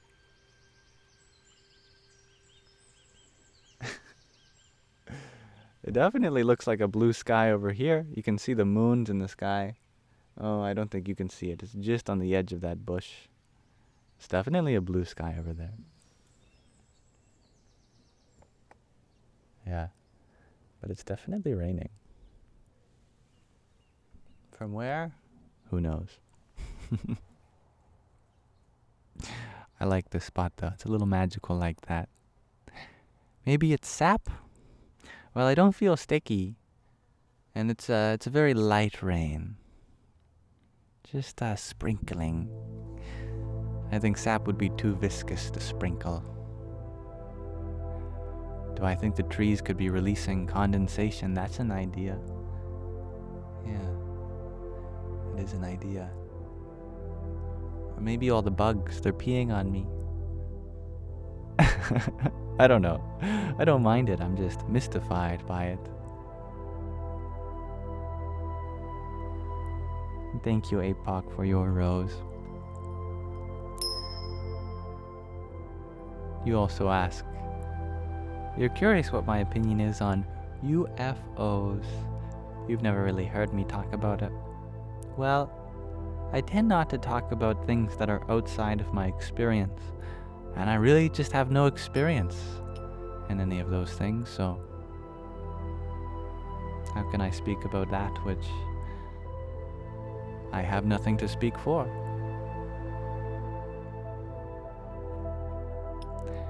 Hello, Dimad. I am by the ocean. It could be a change in air current. Ooh. Now we're getting sciencey. I like that. $, you shared that you tried to observe your breath and your mind, but it's so hard. What do? Observe the hardness. Yeah, this is a great challenge in meditation, that whenever we're asked to observe something unconditionally, somehow we forget that that includes everything, including our own thoughts about the process. For example, if someone tells you, accept all your feelings as they are, we might feel, oh, I'm having a really hard time accepting all my feelings. Well, have you forgotten to accept that part too? Because that's a feeling that needs to be accepted. No exception here. If you want to observe your thoughts, I'm sure you're going to be thinking about the fact that you're observing your thoughts. You observe those just the same. Keep creating space.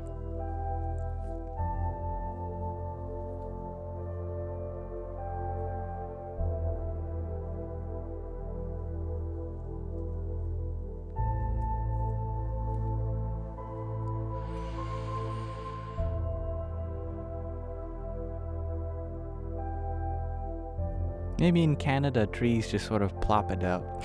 Yeah, I wouldn't put it past Canada.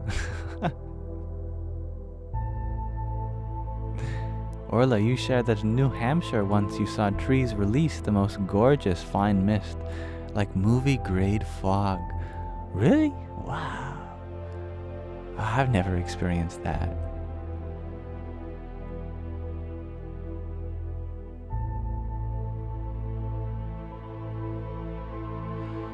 Inclusa.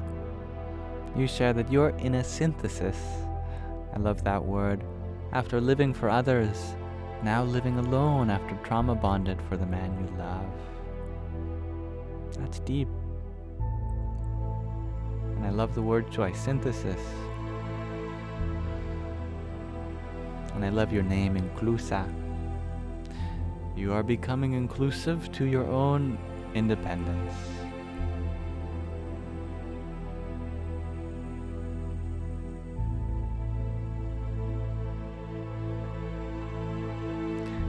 And hello, Linda Lou. I don't think I've really ever had braids in my hair, Martha. I mean, I've had friends braid like a strand or something like that. My hair is very difficult to braid because there's so much of it.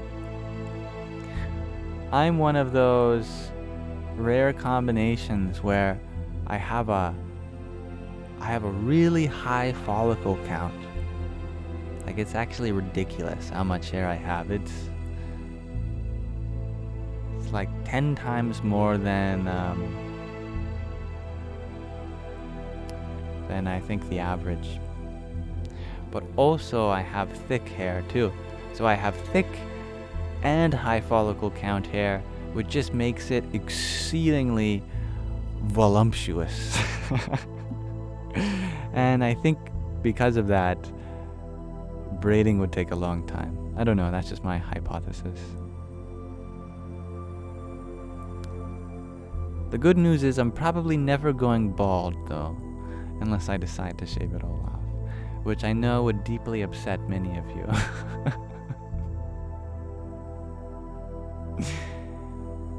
Yeah, and both my mother and my father have great hairlines. In fact, I don't think either of their hairs, either of their heads have any receding hairline, so I'm very graced with good hair genetics. I could do pigtails. That's an idea. Yeah.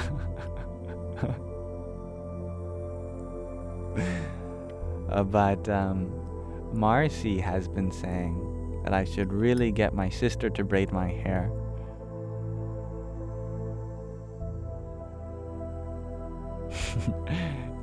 You all will see me with all the styles eventually, shares Orla. Well, I'm glad you manifest that.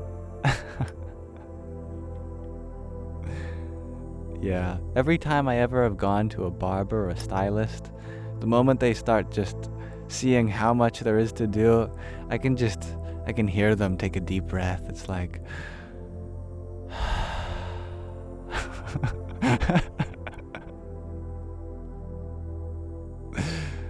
thank you, Jenny, for your 10 roses. Radhe or Radhe. Jai Beam, thank you for your sunglasses, and you can relate with that.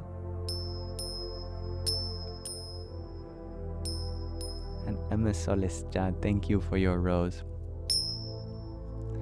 Jay, are you wondering where am I? I'm in me mum's backyard. And thank you for your ginger, man. Very sweet. Om Namo Bhagavate Vasudevaya.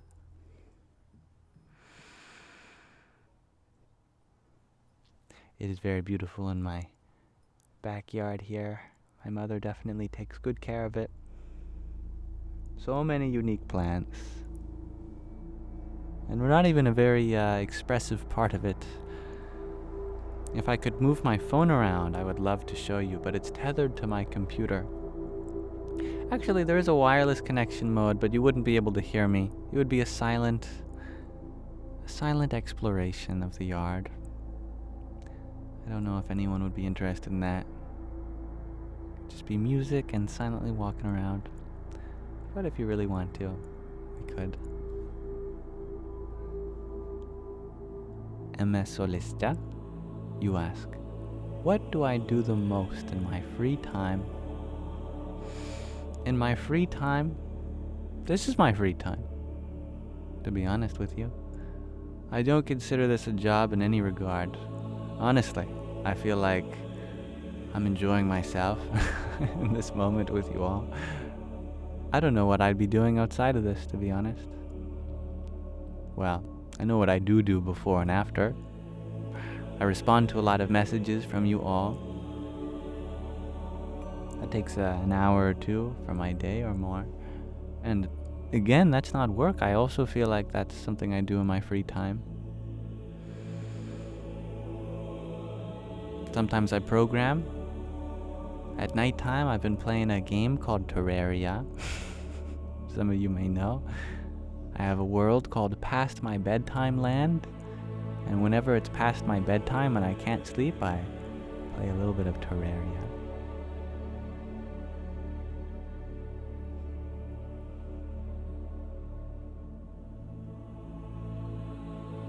Some of you are interested in doing a silent tour of the yard. Well, another thing is I honestly don't know how far I can walk away before the connection cuts.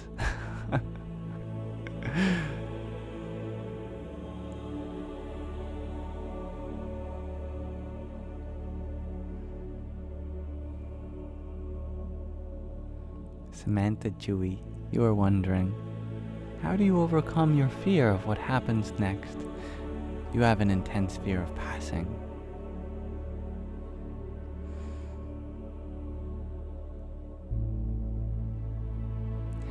What would you tell your past self if they were afraid of what you're going through now?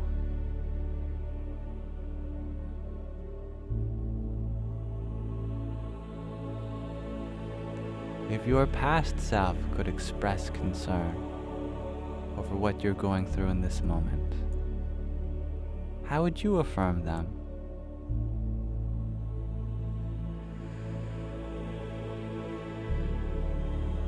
Personally, I would affirm myself in this way, that all my past self has to worry about is what it's going through at that moment. That my past self doesn't have to worry about what I'm going through now, because what I'm going through now is all that I have to go through. Whatever happens next also, that is the only thing that you will have to experience too.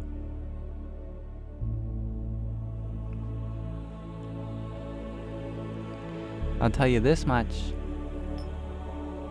When peace and happiness and joy are a part of you, then it doesn't matter what happens next.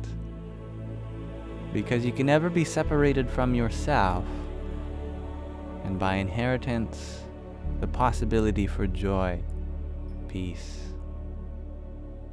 happiness.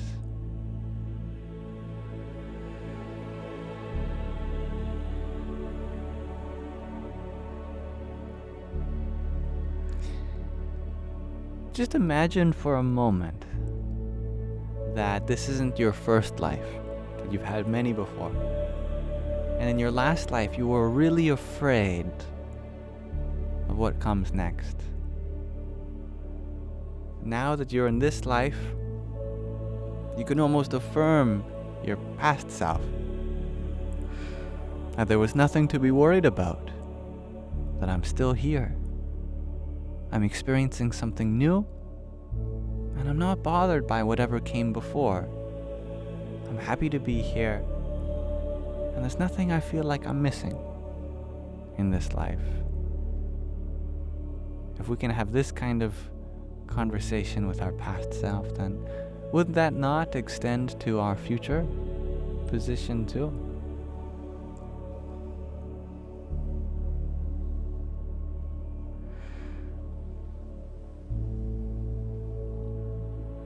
Thank you, JR, for the TGIF too. Hare Krishna. And Samantha Chewy, thank you for some chewy cloud bread. 7 of them. And some hand hearts. There's some for you too. Om Sum Saryaya Namaha. Klusa, you share that my mom must be proud of my wisdom. Well, of course. It's hers. But then again, she's so humble. that if it is hers, she wouldn't take pride in that. She says to me that I'm proud of you, but not because I take ownership. And I think that's beautiful. That we can be proud of someone, but without taking ownership. There's a lot of humility there.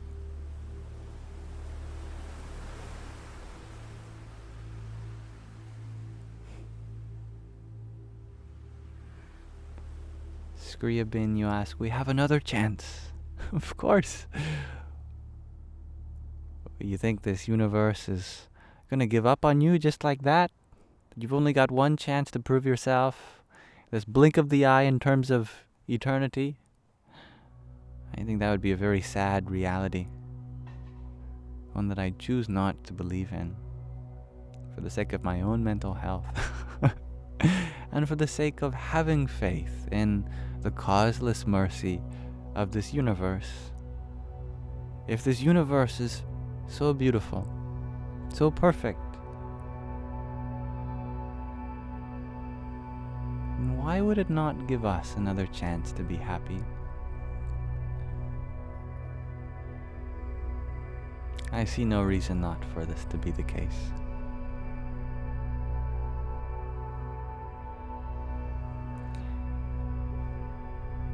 I'm happy to connect with you in that fear, Samantha. It's a deep one that we all feel some capacity. And goodbye, Jai Beam. Thanks for being here, brother. And Samantha Chewy, thank you for your bubble heart. Bubble heart? Oh, it's made a portmanteau of your other gifts. Ah. Well, my hearts for you bubble up to the surface. And thank you for the medicine of your tea.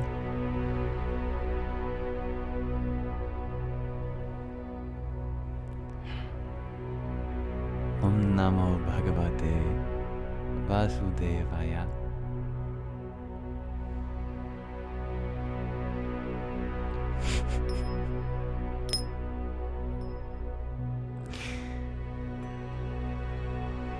Thank you for your disco love also.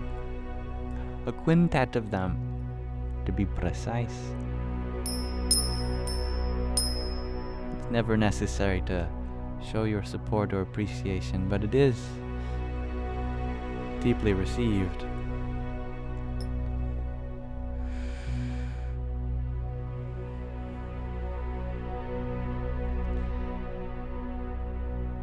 You're doing good.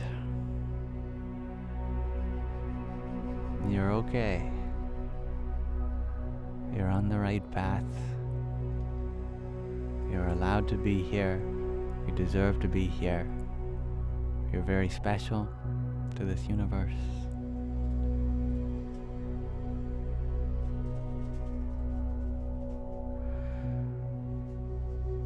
And Klusa, you ask, am I in Sweden? I am in Canada. But perhaps through the miracles of technology, someone is watching me in Sweden, bringing a piece of me to them. Good morning, Geraldine. Thank you for sharing your blessings. Tegs, you share that you are in Alberta, Canada. That's where I was born. I was born in Alberta. But my heart says I'm an island boy.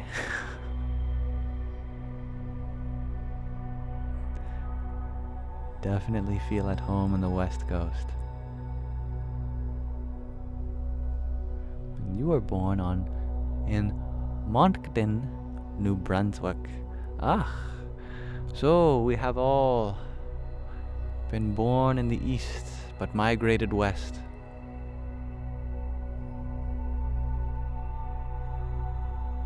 Now, Orla, you would like me to tell you about my island.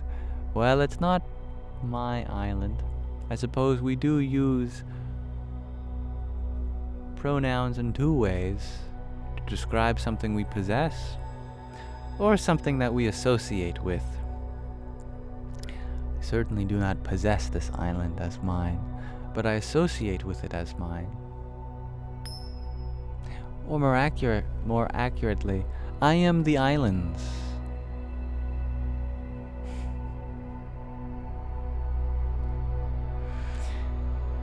The island possesses me. I live on Vancouver Island, which happens to be named after the same person that the city of Vancouver is, but Vancouver is not on Vancouver Island. Victoria is the main city on Vancouver Island, named after Queen Victoria, because this part of Canada is called British Columbia. A lot of British influence was here, considering that Canada is part of the Commonwealth. I believe the First Nations here, they called it Turtle Island or something like that, or whatever their word for turtle was. It's near the Haida Gwaii, which were later called by colonialists the Queen Charlotte Islands. The place that I live on Vancouver Island is a little below the border of Canada and America. And in fact, in some ways, I'm closer to America than I am to mainland Canada. It's very temperate here. It's the only subtropical biome in all of Canada. Some people call it the Hawaii of Canada. And things move really slowly here. It's one of the few places in the world, I think, where nobody honks while you're driving. Very rarely will somebody honk, and if someone is honking, you just look at their license plate. Oh, it's an American tourist. Or, oh, it's an Albertan. Oh, it's someone from Vancouver. None of the locals here have anywhere to be. I think that's a phenomenon called island time. It has its own Wikipedia article. That if someone says that there's something at 5 p.m., you could show up at 7 p.m., it doesn't matter. Even the jobs I've had here, for a year I worked at this market, this grocery store, and I always showed up at least 15 minutes late, and my boss never even noticed. Or if they did, they didn't care. So there is a lot of peace here, I think. There's a lot of self-expression. It reminds me in many ways of the west coast of America. Lots of people just living their best life without feeling like they need to be city dwellers, without trying to prove themselves to be successful in the business or financial world. There's a lot of farms, mountains, forests, very natural here. I think these are aspects of the place that I live here, which I'm very grateful for. And the weather. The weather's really nice. I consider it like being on vacation all of the time, because when I was younger, as I mentioned, I grew up in Alberta. I was born in Calgary. And we would go on vacation here. And now that I live here, I feel like I'm always on vacation, because we moved to the place that we went to, that we vacated to, which is nice. Yeah. It's expensive to live here, definitely, but it's worth it. I mean, wow. Yeah. To live in such a beautiful place with such friendly people, I would pay even more to live here than what they already are charging, you know. Sure, it's cheaper to live in a big city at the center of a continent, but I think in many ways you pay for that with your soul. But not to take away from people who are living elsewhere. Your environment, your surroundings are one thing for your physical growth, your mental, emotional well-being, but your spiritual well-being, that's a foundation that we can have anywhere in the world. Not just the world, anywhere in the universe. You could be alone on Mars by yourself, covered in sand, and I don't know what else you might be doing. That's about it. Being covered in sand, but still, spiritually, you could be at peace. It of course makes it easier when you have a supportive community.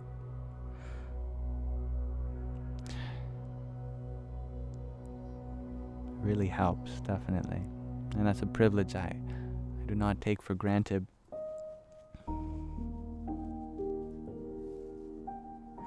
But sometimes the reverse is true, that we can become too comfortable in our surroundings, so we don't go out and explore. Such is why I would like to go to India. I would like to go to places that are underdeveloped. I'd like to meet people that are going through challenges that I haven't had experienced in this life. Expand my horizons. And sometimes you'll find the most peaceful people living in such extreme poverty as well. I know that really dark times can bring out the brightest lights in people too.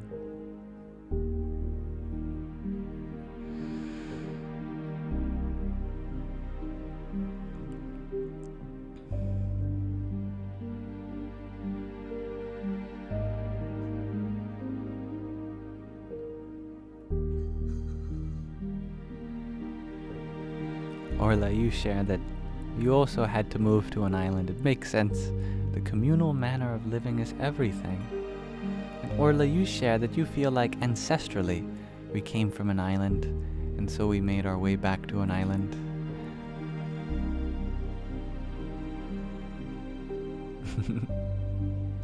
And islands suffer from a lack of youth a lot of the time. It's true, there is a lot of people who retire here. Humans have definitely evolved by water bodies. All of the civilizations that we know of from ancient times, the great ones, they were all by some river or lake or ocean. Like Mesopotamia by the Mediterranean lake, like Egypt by the Nile, like the Indus Valley civilization by the Indus River, like London by the Thames River. I believe you gotta have some body of water next to you. It's okay if it's a river or a lake, but having all of the elements, water, earth, fire, and air, so helpful for the this noodle up here. We need something in our life that flows, that ripples, that is formless. Our mind is created in its form by our environment. Its geometry is caved out by the structure of our surroundings. And for the sake of our subconscious having a place to go back to and dream that's like a big water body, that can be a real big help to feel a complete and holistic existence. Harley, you share that you live in Scotland, where you have them all. I love that. There was something I was learning about the Scottish Highlands the other day, about how they are ancient in some way. Of course, all land is ancient. But I forget. There was a real cool fun fact about how Scotland's terrain is like something really ancient for some reason. I forget exactly what it was. The Appalachian Mountains, that's what it was. The Appalachian Mountains actually include Scotland, and so you're technically in a very, very ancient mountain range that has since weathered away and submerged back. into the continent. So you're kind of living in a mountain graveyard where great massive mountains used to exist thousands to millions of years ago. That's what it was. They split apart with Pangea, and I think that's such a fun fact. And thank you, Harley, for your trio of roses. Radhe or Radhe. I think they are the world's oldest mountain range. And it makes sense because they're hardly a mountain range anymore, at least in the highlands. They're just some bumps. But there are some big peaks in the Appalachian mountain range as well still. Can you imagine how big they must have been before, if they're big after this many millions of years? And thank you, Harley, for another rose. You are called the Vikings. And what a culture the Vikings had.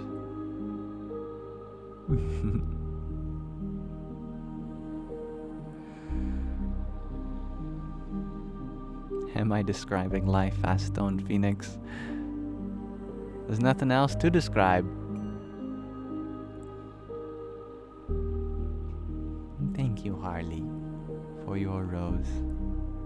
Radhe or Radhe.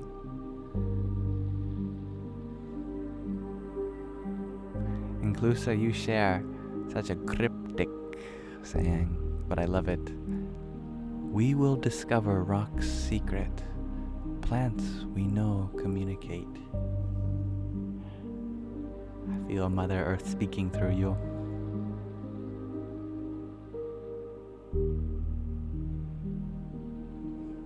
And thank you, Orla, for sending a subscription to Harley. That's very kind of you.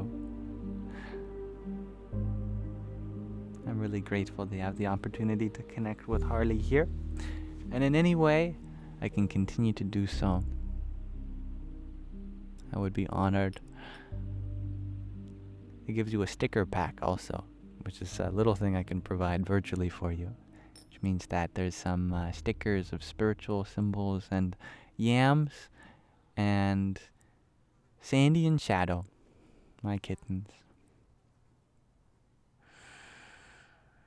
Le Bunny Home, you ask, do I think I can live in a boat forever? To sail around, that's all we do. Only our boat is called the body, and our ocean is called the air. We sail through on the surface of this world, in the boat of the body, and you are its captain.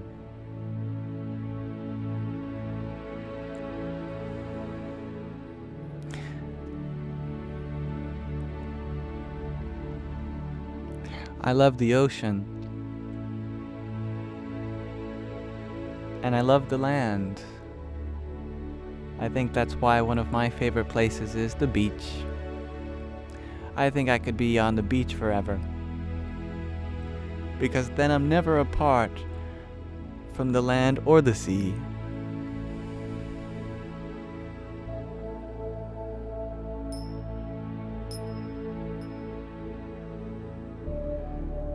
Donsuela, you share that you sometimes have recurring dreams of fish just casually swimming around in the air as if it were water.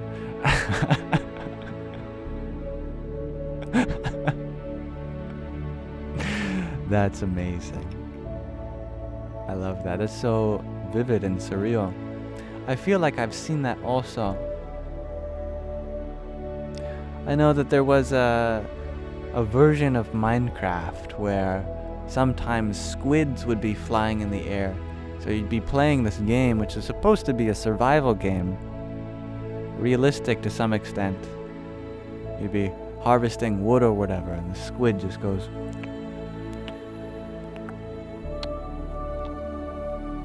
And you're just like, huh.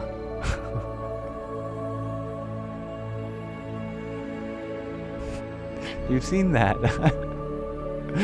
Wow.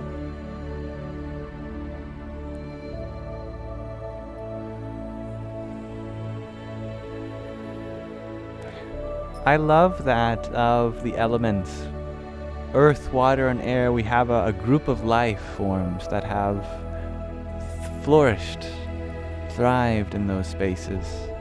In the water, there are so many sea creatures and fish. In the air, there are bugs and there are birds. And on land, there are so many land creatures, mammals, or most of them.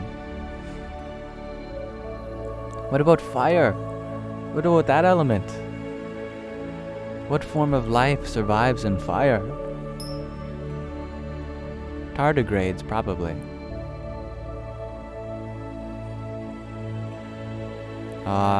Labani home you share, but remember, Yam, life cannot exist without the fire of the sun. You answered my question in such a beautiful and out-of-the-box way. That's true, Orla. There are those fish that live on the volcanic pyres in the sea. It's one of the leading theories from where life originated. We very might, in our evolution, have come from these deep sea pyres, as you call them. What else are they called?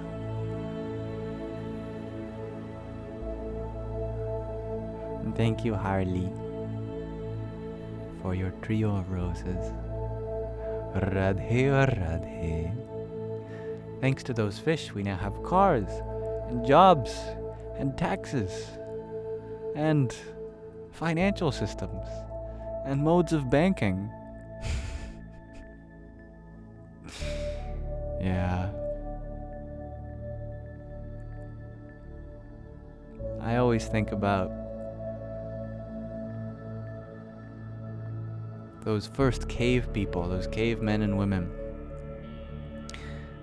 as they were creating the first tools, lighting the first fire, harvesting the first crops, domesticating the first animal. Did they know what they are about to initiate? The potential was there inside them. All of the skyscrapers in the distant future for them was somewhere deep in their karma. All I know is that if I ever went back in time and I had a chance to talk to a caves person, I would tell them to invest in Bitcoin now, because oh my goodness, whatever the crypto is, that rock coin, whatever, UG coin, fire coin, you're gonna be really rich.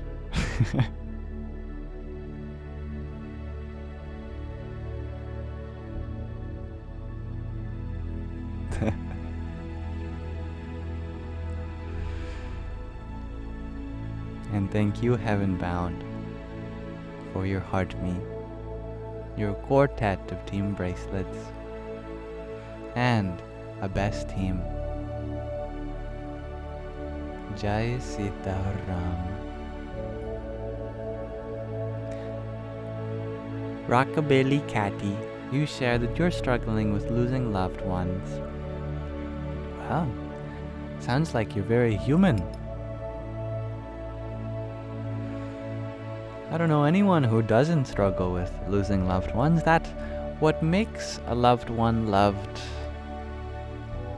is that we bear the pain of having known them, past tense. Loving someone means that you open your heart to all the ways in which you could express that heart of yours. And no matter who you are, there are always more ways in which you could have expressed that love. And so, when at times to part ways, we grieve. It's a natural process of clearing out all of the ways in which we had love that went unspoken, that had gone unexpressed. And I love that harmonica press. Invest in your karma. The best of all currencies. Harley, you ask, do I know why your men wear kilts in Scotland? I don't think I do. I thought it was just practical. To me, it seems like a very freeing garment, where you're not trapped in it. Your legs are just free. It just makes sense to me. I like really loose clothing, very free-flowing clothing, but I don't know the traditional reason.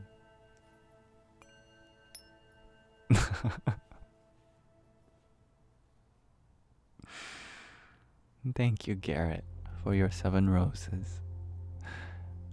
Radhe Radhe. And Shakira Poo, thank you for your best team. Krim Kalikaye Namaha.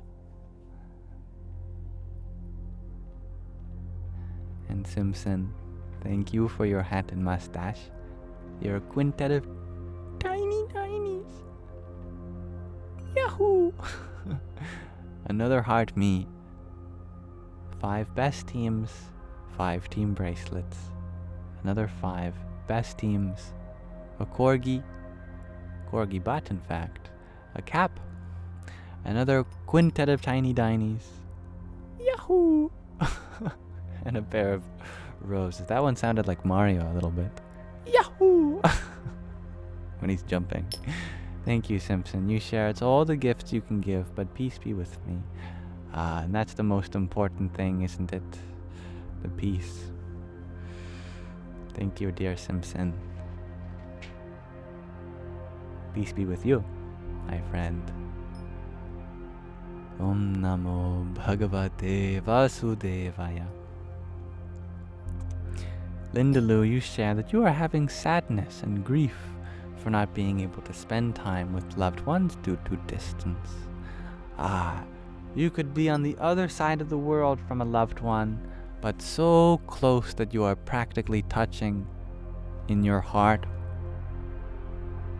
Furthermore, no matter the space that may separate us, in time, we are one. We share this moment together. In time, we are literally touching. We are in the same spot in time, right here. Maybe across vast distances of space, but never time.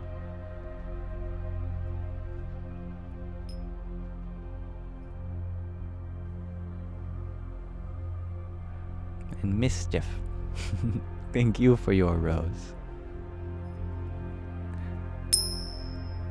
And thank you, Woo Woo, for your heart. And Rockabilly Catty, thank you for your rose and finger heart.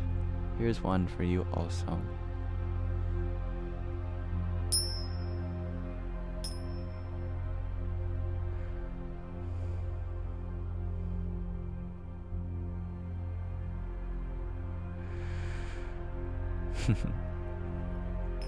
I think we're coming to a time in which it is appropriate to begin to wrap things up for tonight. This live stream has been a 4-hour and 20-minute endurance test thus far. But I'd be happy to wrap things up slowly as we transition through our final segments. The first of the trio is my question of the day. Asked again, back to you. How do you know, or how do you recognize beauty when you see it?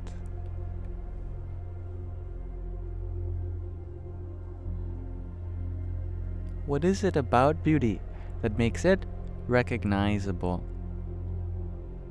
What is it about yourself that allows you to recognize beauty? It is these sorts of queries which I'm interested in hearing from you.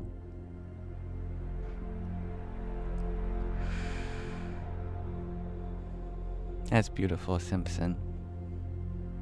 A wonderful transition from service of one's country to service of one's soul.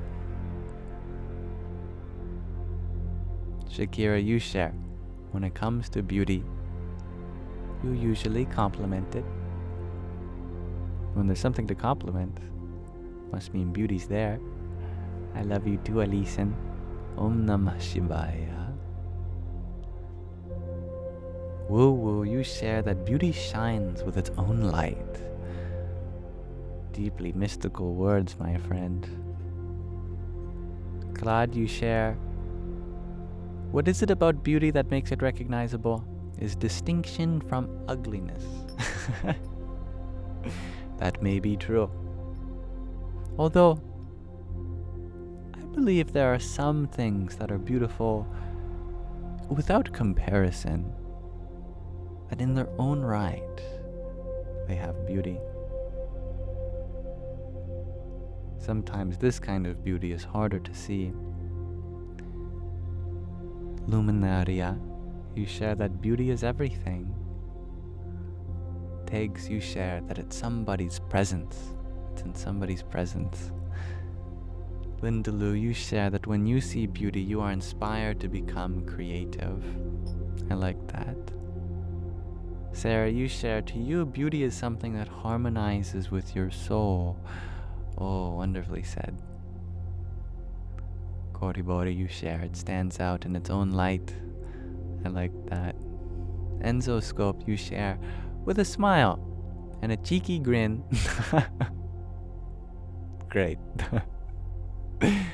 MJ, you share, you feel it within. That's a subtle observation. Very powerful. Luminaria, you share, in all things. Vanessa, you share, when someone is unapologetically authentic.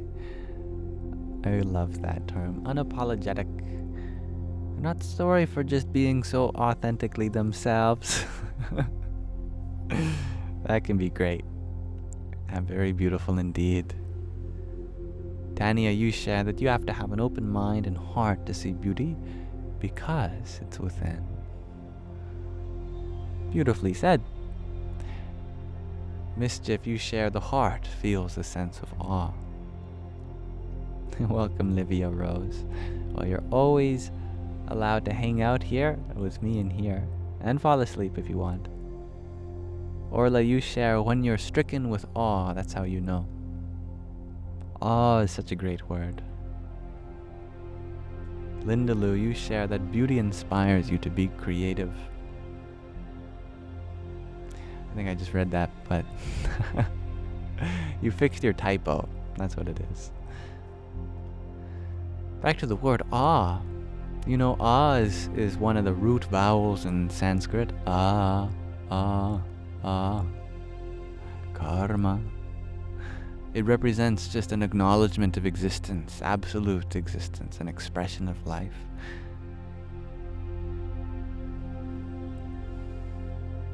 And that's a good question, Rachel. But what is ugliness? In 3 words, I would say, potential for beauty. There is beauty, and there is the potential for beauty. There is beauty in its manifest form, and beauty in its unmanifest form. Beauty that has yet to be seen. Crossfires, you share that it carries spirit. Catwoman, you share that beauty is in the eye of the beholder. Peace shares forest meadow. Thank you, Enzo Scope.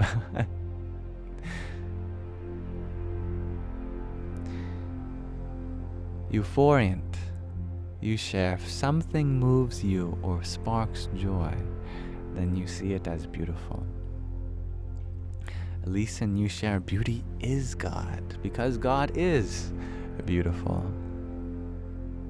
Jero, you share, beauty is happiness.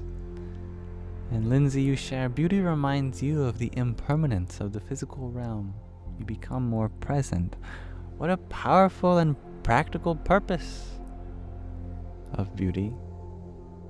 Teacher Lorraine, you share that you recognize it when your chest fills with a warm sensation. That's sweet. Maya, you share that it's something that has proportion.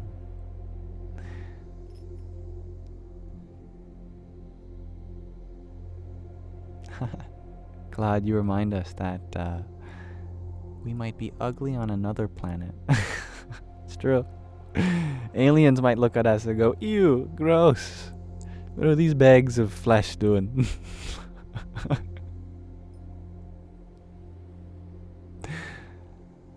Donsuela, you share that beauty gives you pause, and it's wonderful. It incites deep thought in you. I love that a lot. Claude, you share that you get a warm feeling when you have a CAT scan as well. Well, maybe you find the experience beautiful. Or maybe it's all of the imagery techniques permeating you.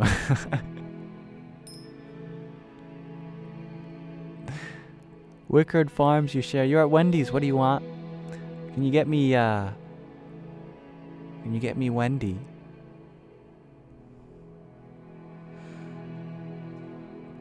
There might be food for the body there, but in Wendy's heart there is food for the soul.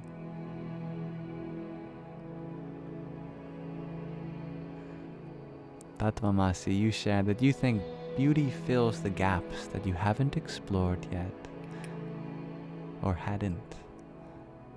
Both work. I like that. Rachel, you share. Beauty is just an illusion. It's a matter of perspective. And beauty is in everything. I see the truth to what you share. Jessica, you share. When it feels like a connection to love.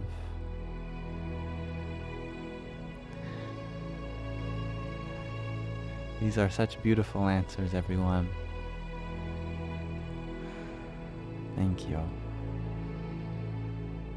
Aww. When you see me and our family, our community, shares Dr. Ginny, that makes me happy. Did you find beauty here?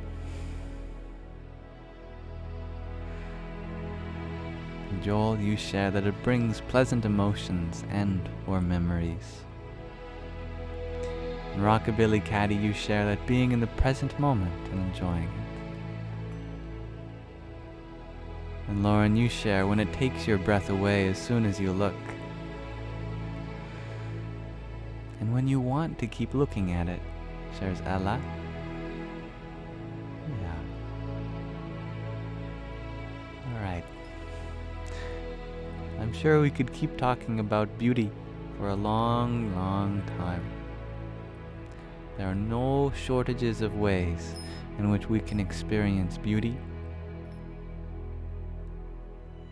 But for now, I'm satisfied. Thank you, Dr. Ginny, for your trio of roses and your tiny. Yippee! That is a great question of the day. Not because I came up with it, because you all answered it in such beautiful ways. And I'm so grateful for that always. The penultimate thing I'd like to do in this live is read from another section of In Love at Ease. So I hope you delight me in listening as we read through this passage together. There's a bug on my camera. Just hanging out. Very cute. Yeah, I'm talking about you.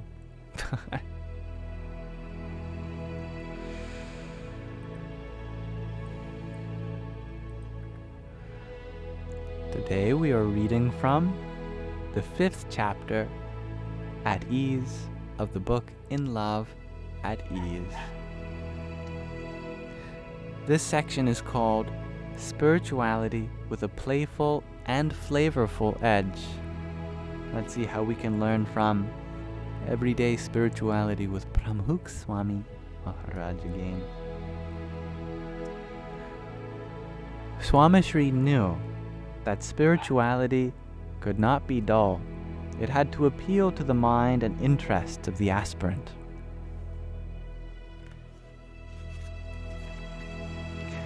that his lessons were delivered with a playful and flavorful edge.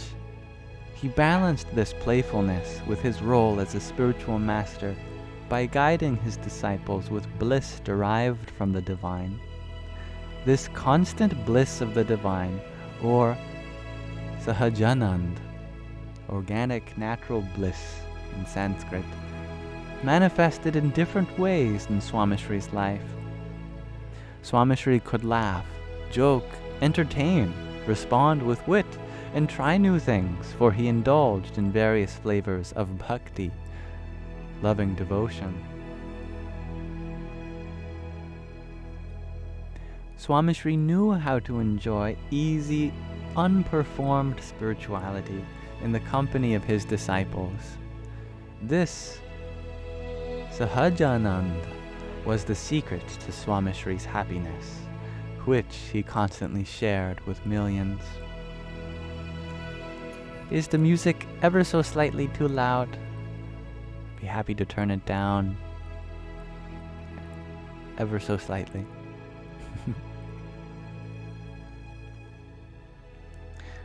Swamishri was ever curious and open-minded. He tried new things and partook in local customs, traditions, and festivities as he traveled around the world. For Swamishri, to be at ease was to engage with his bhaktas, his devotees, in ways that pleased them and taught them to offer bhakti, loving devotion. He knew that this would draw them towards the path of bhakti and seva, loving devotion and selfless service. In Surat, Swamishri participated in paunk gatherings. Paunk are small, unshelled, roasted sorghum grains, seasoned with salt, pepper, lemon juice, and red chili powder. Swamishri gathered the bhaktas and sadhus, the devotees and monks in a village to enjoy this warm treat during the winter and share interactions from Bhagwan Swaminarayan and his gurus' lives. In central Gujarat, the bhaktas, the devotees, asked Swamishri and the sadhus to join them in their farms to make and enjoy matla undiyu. Matla undiyu is a combination of various vegetables and ample oil cooked in a hot earthen pot in the ground. In Bhadra, Swamishri encouraged an offering of warm, fresh jaggery made from sugar cane to Hari Krishna Maharaj and then shared it with sadhus. I recently purchased some jaggery, which is raw, unprocessed sugar that you get from sugar cane, and oh my goodness, it has such a unique flavor to it. It's like even healthier brown sugar. I love sugarcane juice too. If any of you have the opportunity to try it, you absolutely should. In Gadhada, we know of this place from the Vachanamrut. Swamishri watched the sadhus juice fresh sugarcane, speaking of which, to offer to the divine and thereafter as prasadi, as sanctified food to the bhaktas. In Gondal, Swamishri encouraged the sadhus to make olo, mashed eggplant, with large, crispy rotlo, which is millet bread, drenched with ghee, clarified butter. In Kolkata, Swamishri asked the bhaktas to arrange for the special mishti dohi, which is a sweet yogurt served in small clay pots, and Bengali dairy sweets, especially rosgola and sandesh. Rosgola or rasgulla is curdled milk, drained of whey, combined with sugar, kneaded into small balls and soaked in molasses. Sandesh is similar to rosgola, but is baked with powdered sugar and then flattened. Everything sounds so delicious. In Mumbai, Swamishri shared the special dessert of ice halwa, which is flour mixed with sugar and cardamom, rolled into thin sheets topped with nuts. With all those in attendance, In Ahmedabad, he joked about how there were no novel creations from the city and that the local administrators were too thrifty to bring anything for the sadhus and bhaktas to enjoy. Poor Ahmedabad. In Vidyanagar, at the organization's student hostel, Swamishri arranged his schedule around the students' annual day celebrations. He officiated poetry, music, and theater competitions before handing out awards and prizes. Throughout his travels in Europe, Swamishri listened to youth lectures and presentations in French, Portuguese, and English. He encouraged them to perfect the official languages of their country and learn enough Gujarati to engage with sacred texts and bhajans, devotional songs. He also occasionally indulged in local customs by offering a birthday cake to the murtis, the divine images, on Bhagwan Swaminarayan's birth celebrations. In London, he encouraged bhaktas who were magicians to share that joy in sabhas and assemblies with children and adults alike. In Nairobi and Dar es Salaam, he joined in a bhakti offering to Hari Krishna Maharaj of dance with local Masais and bhaktas. In Dallas, Swamishri listened to the youth volunteer band, which played various bhajan melodies on their wind and brass instruments. In Atlanta, he watched a canine police dog show by the local police and security forces. In New York, Swamishri played baseball and basketball with children and teenagers during a summer camp. The list continues.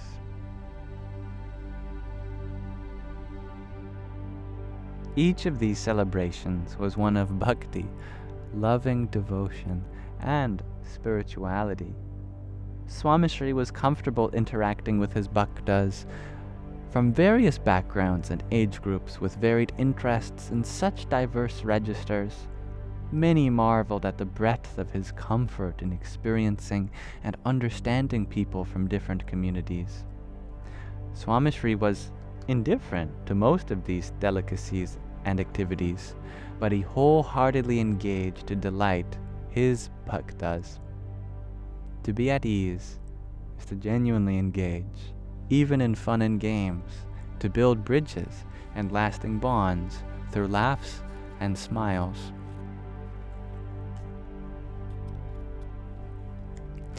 And with that playful reminder, that flavorful reminder, we'll pause our reading of In Love at Ease there for now. Thank you for listening. And we're going to end with a short meditation. I believe it's 5 minutes. Yep, 5 minutes. And that'll be our ultimate portion of today's Sangha.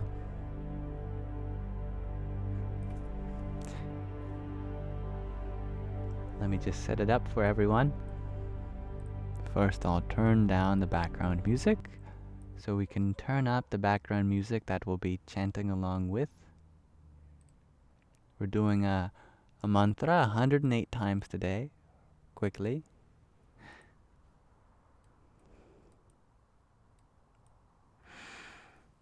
So the personality of this mantra, it's dedicated to Lakshmi, specifically Mahalakshmi. All of the Hindu deities, they have a great form. There's Lakshmi and then there's Mahalakshmi. Lakshmi is the goddess of prosperity.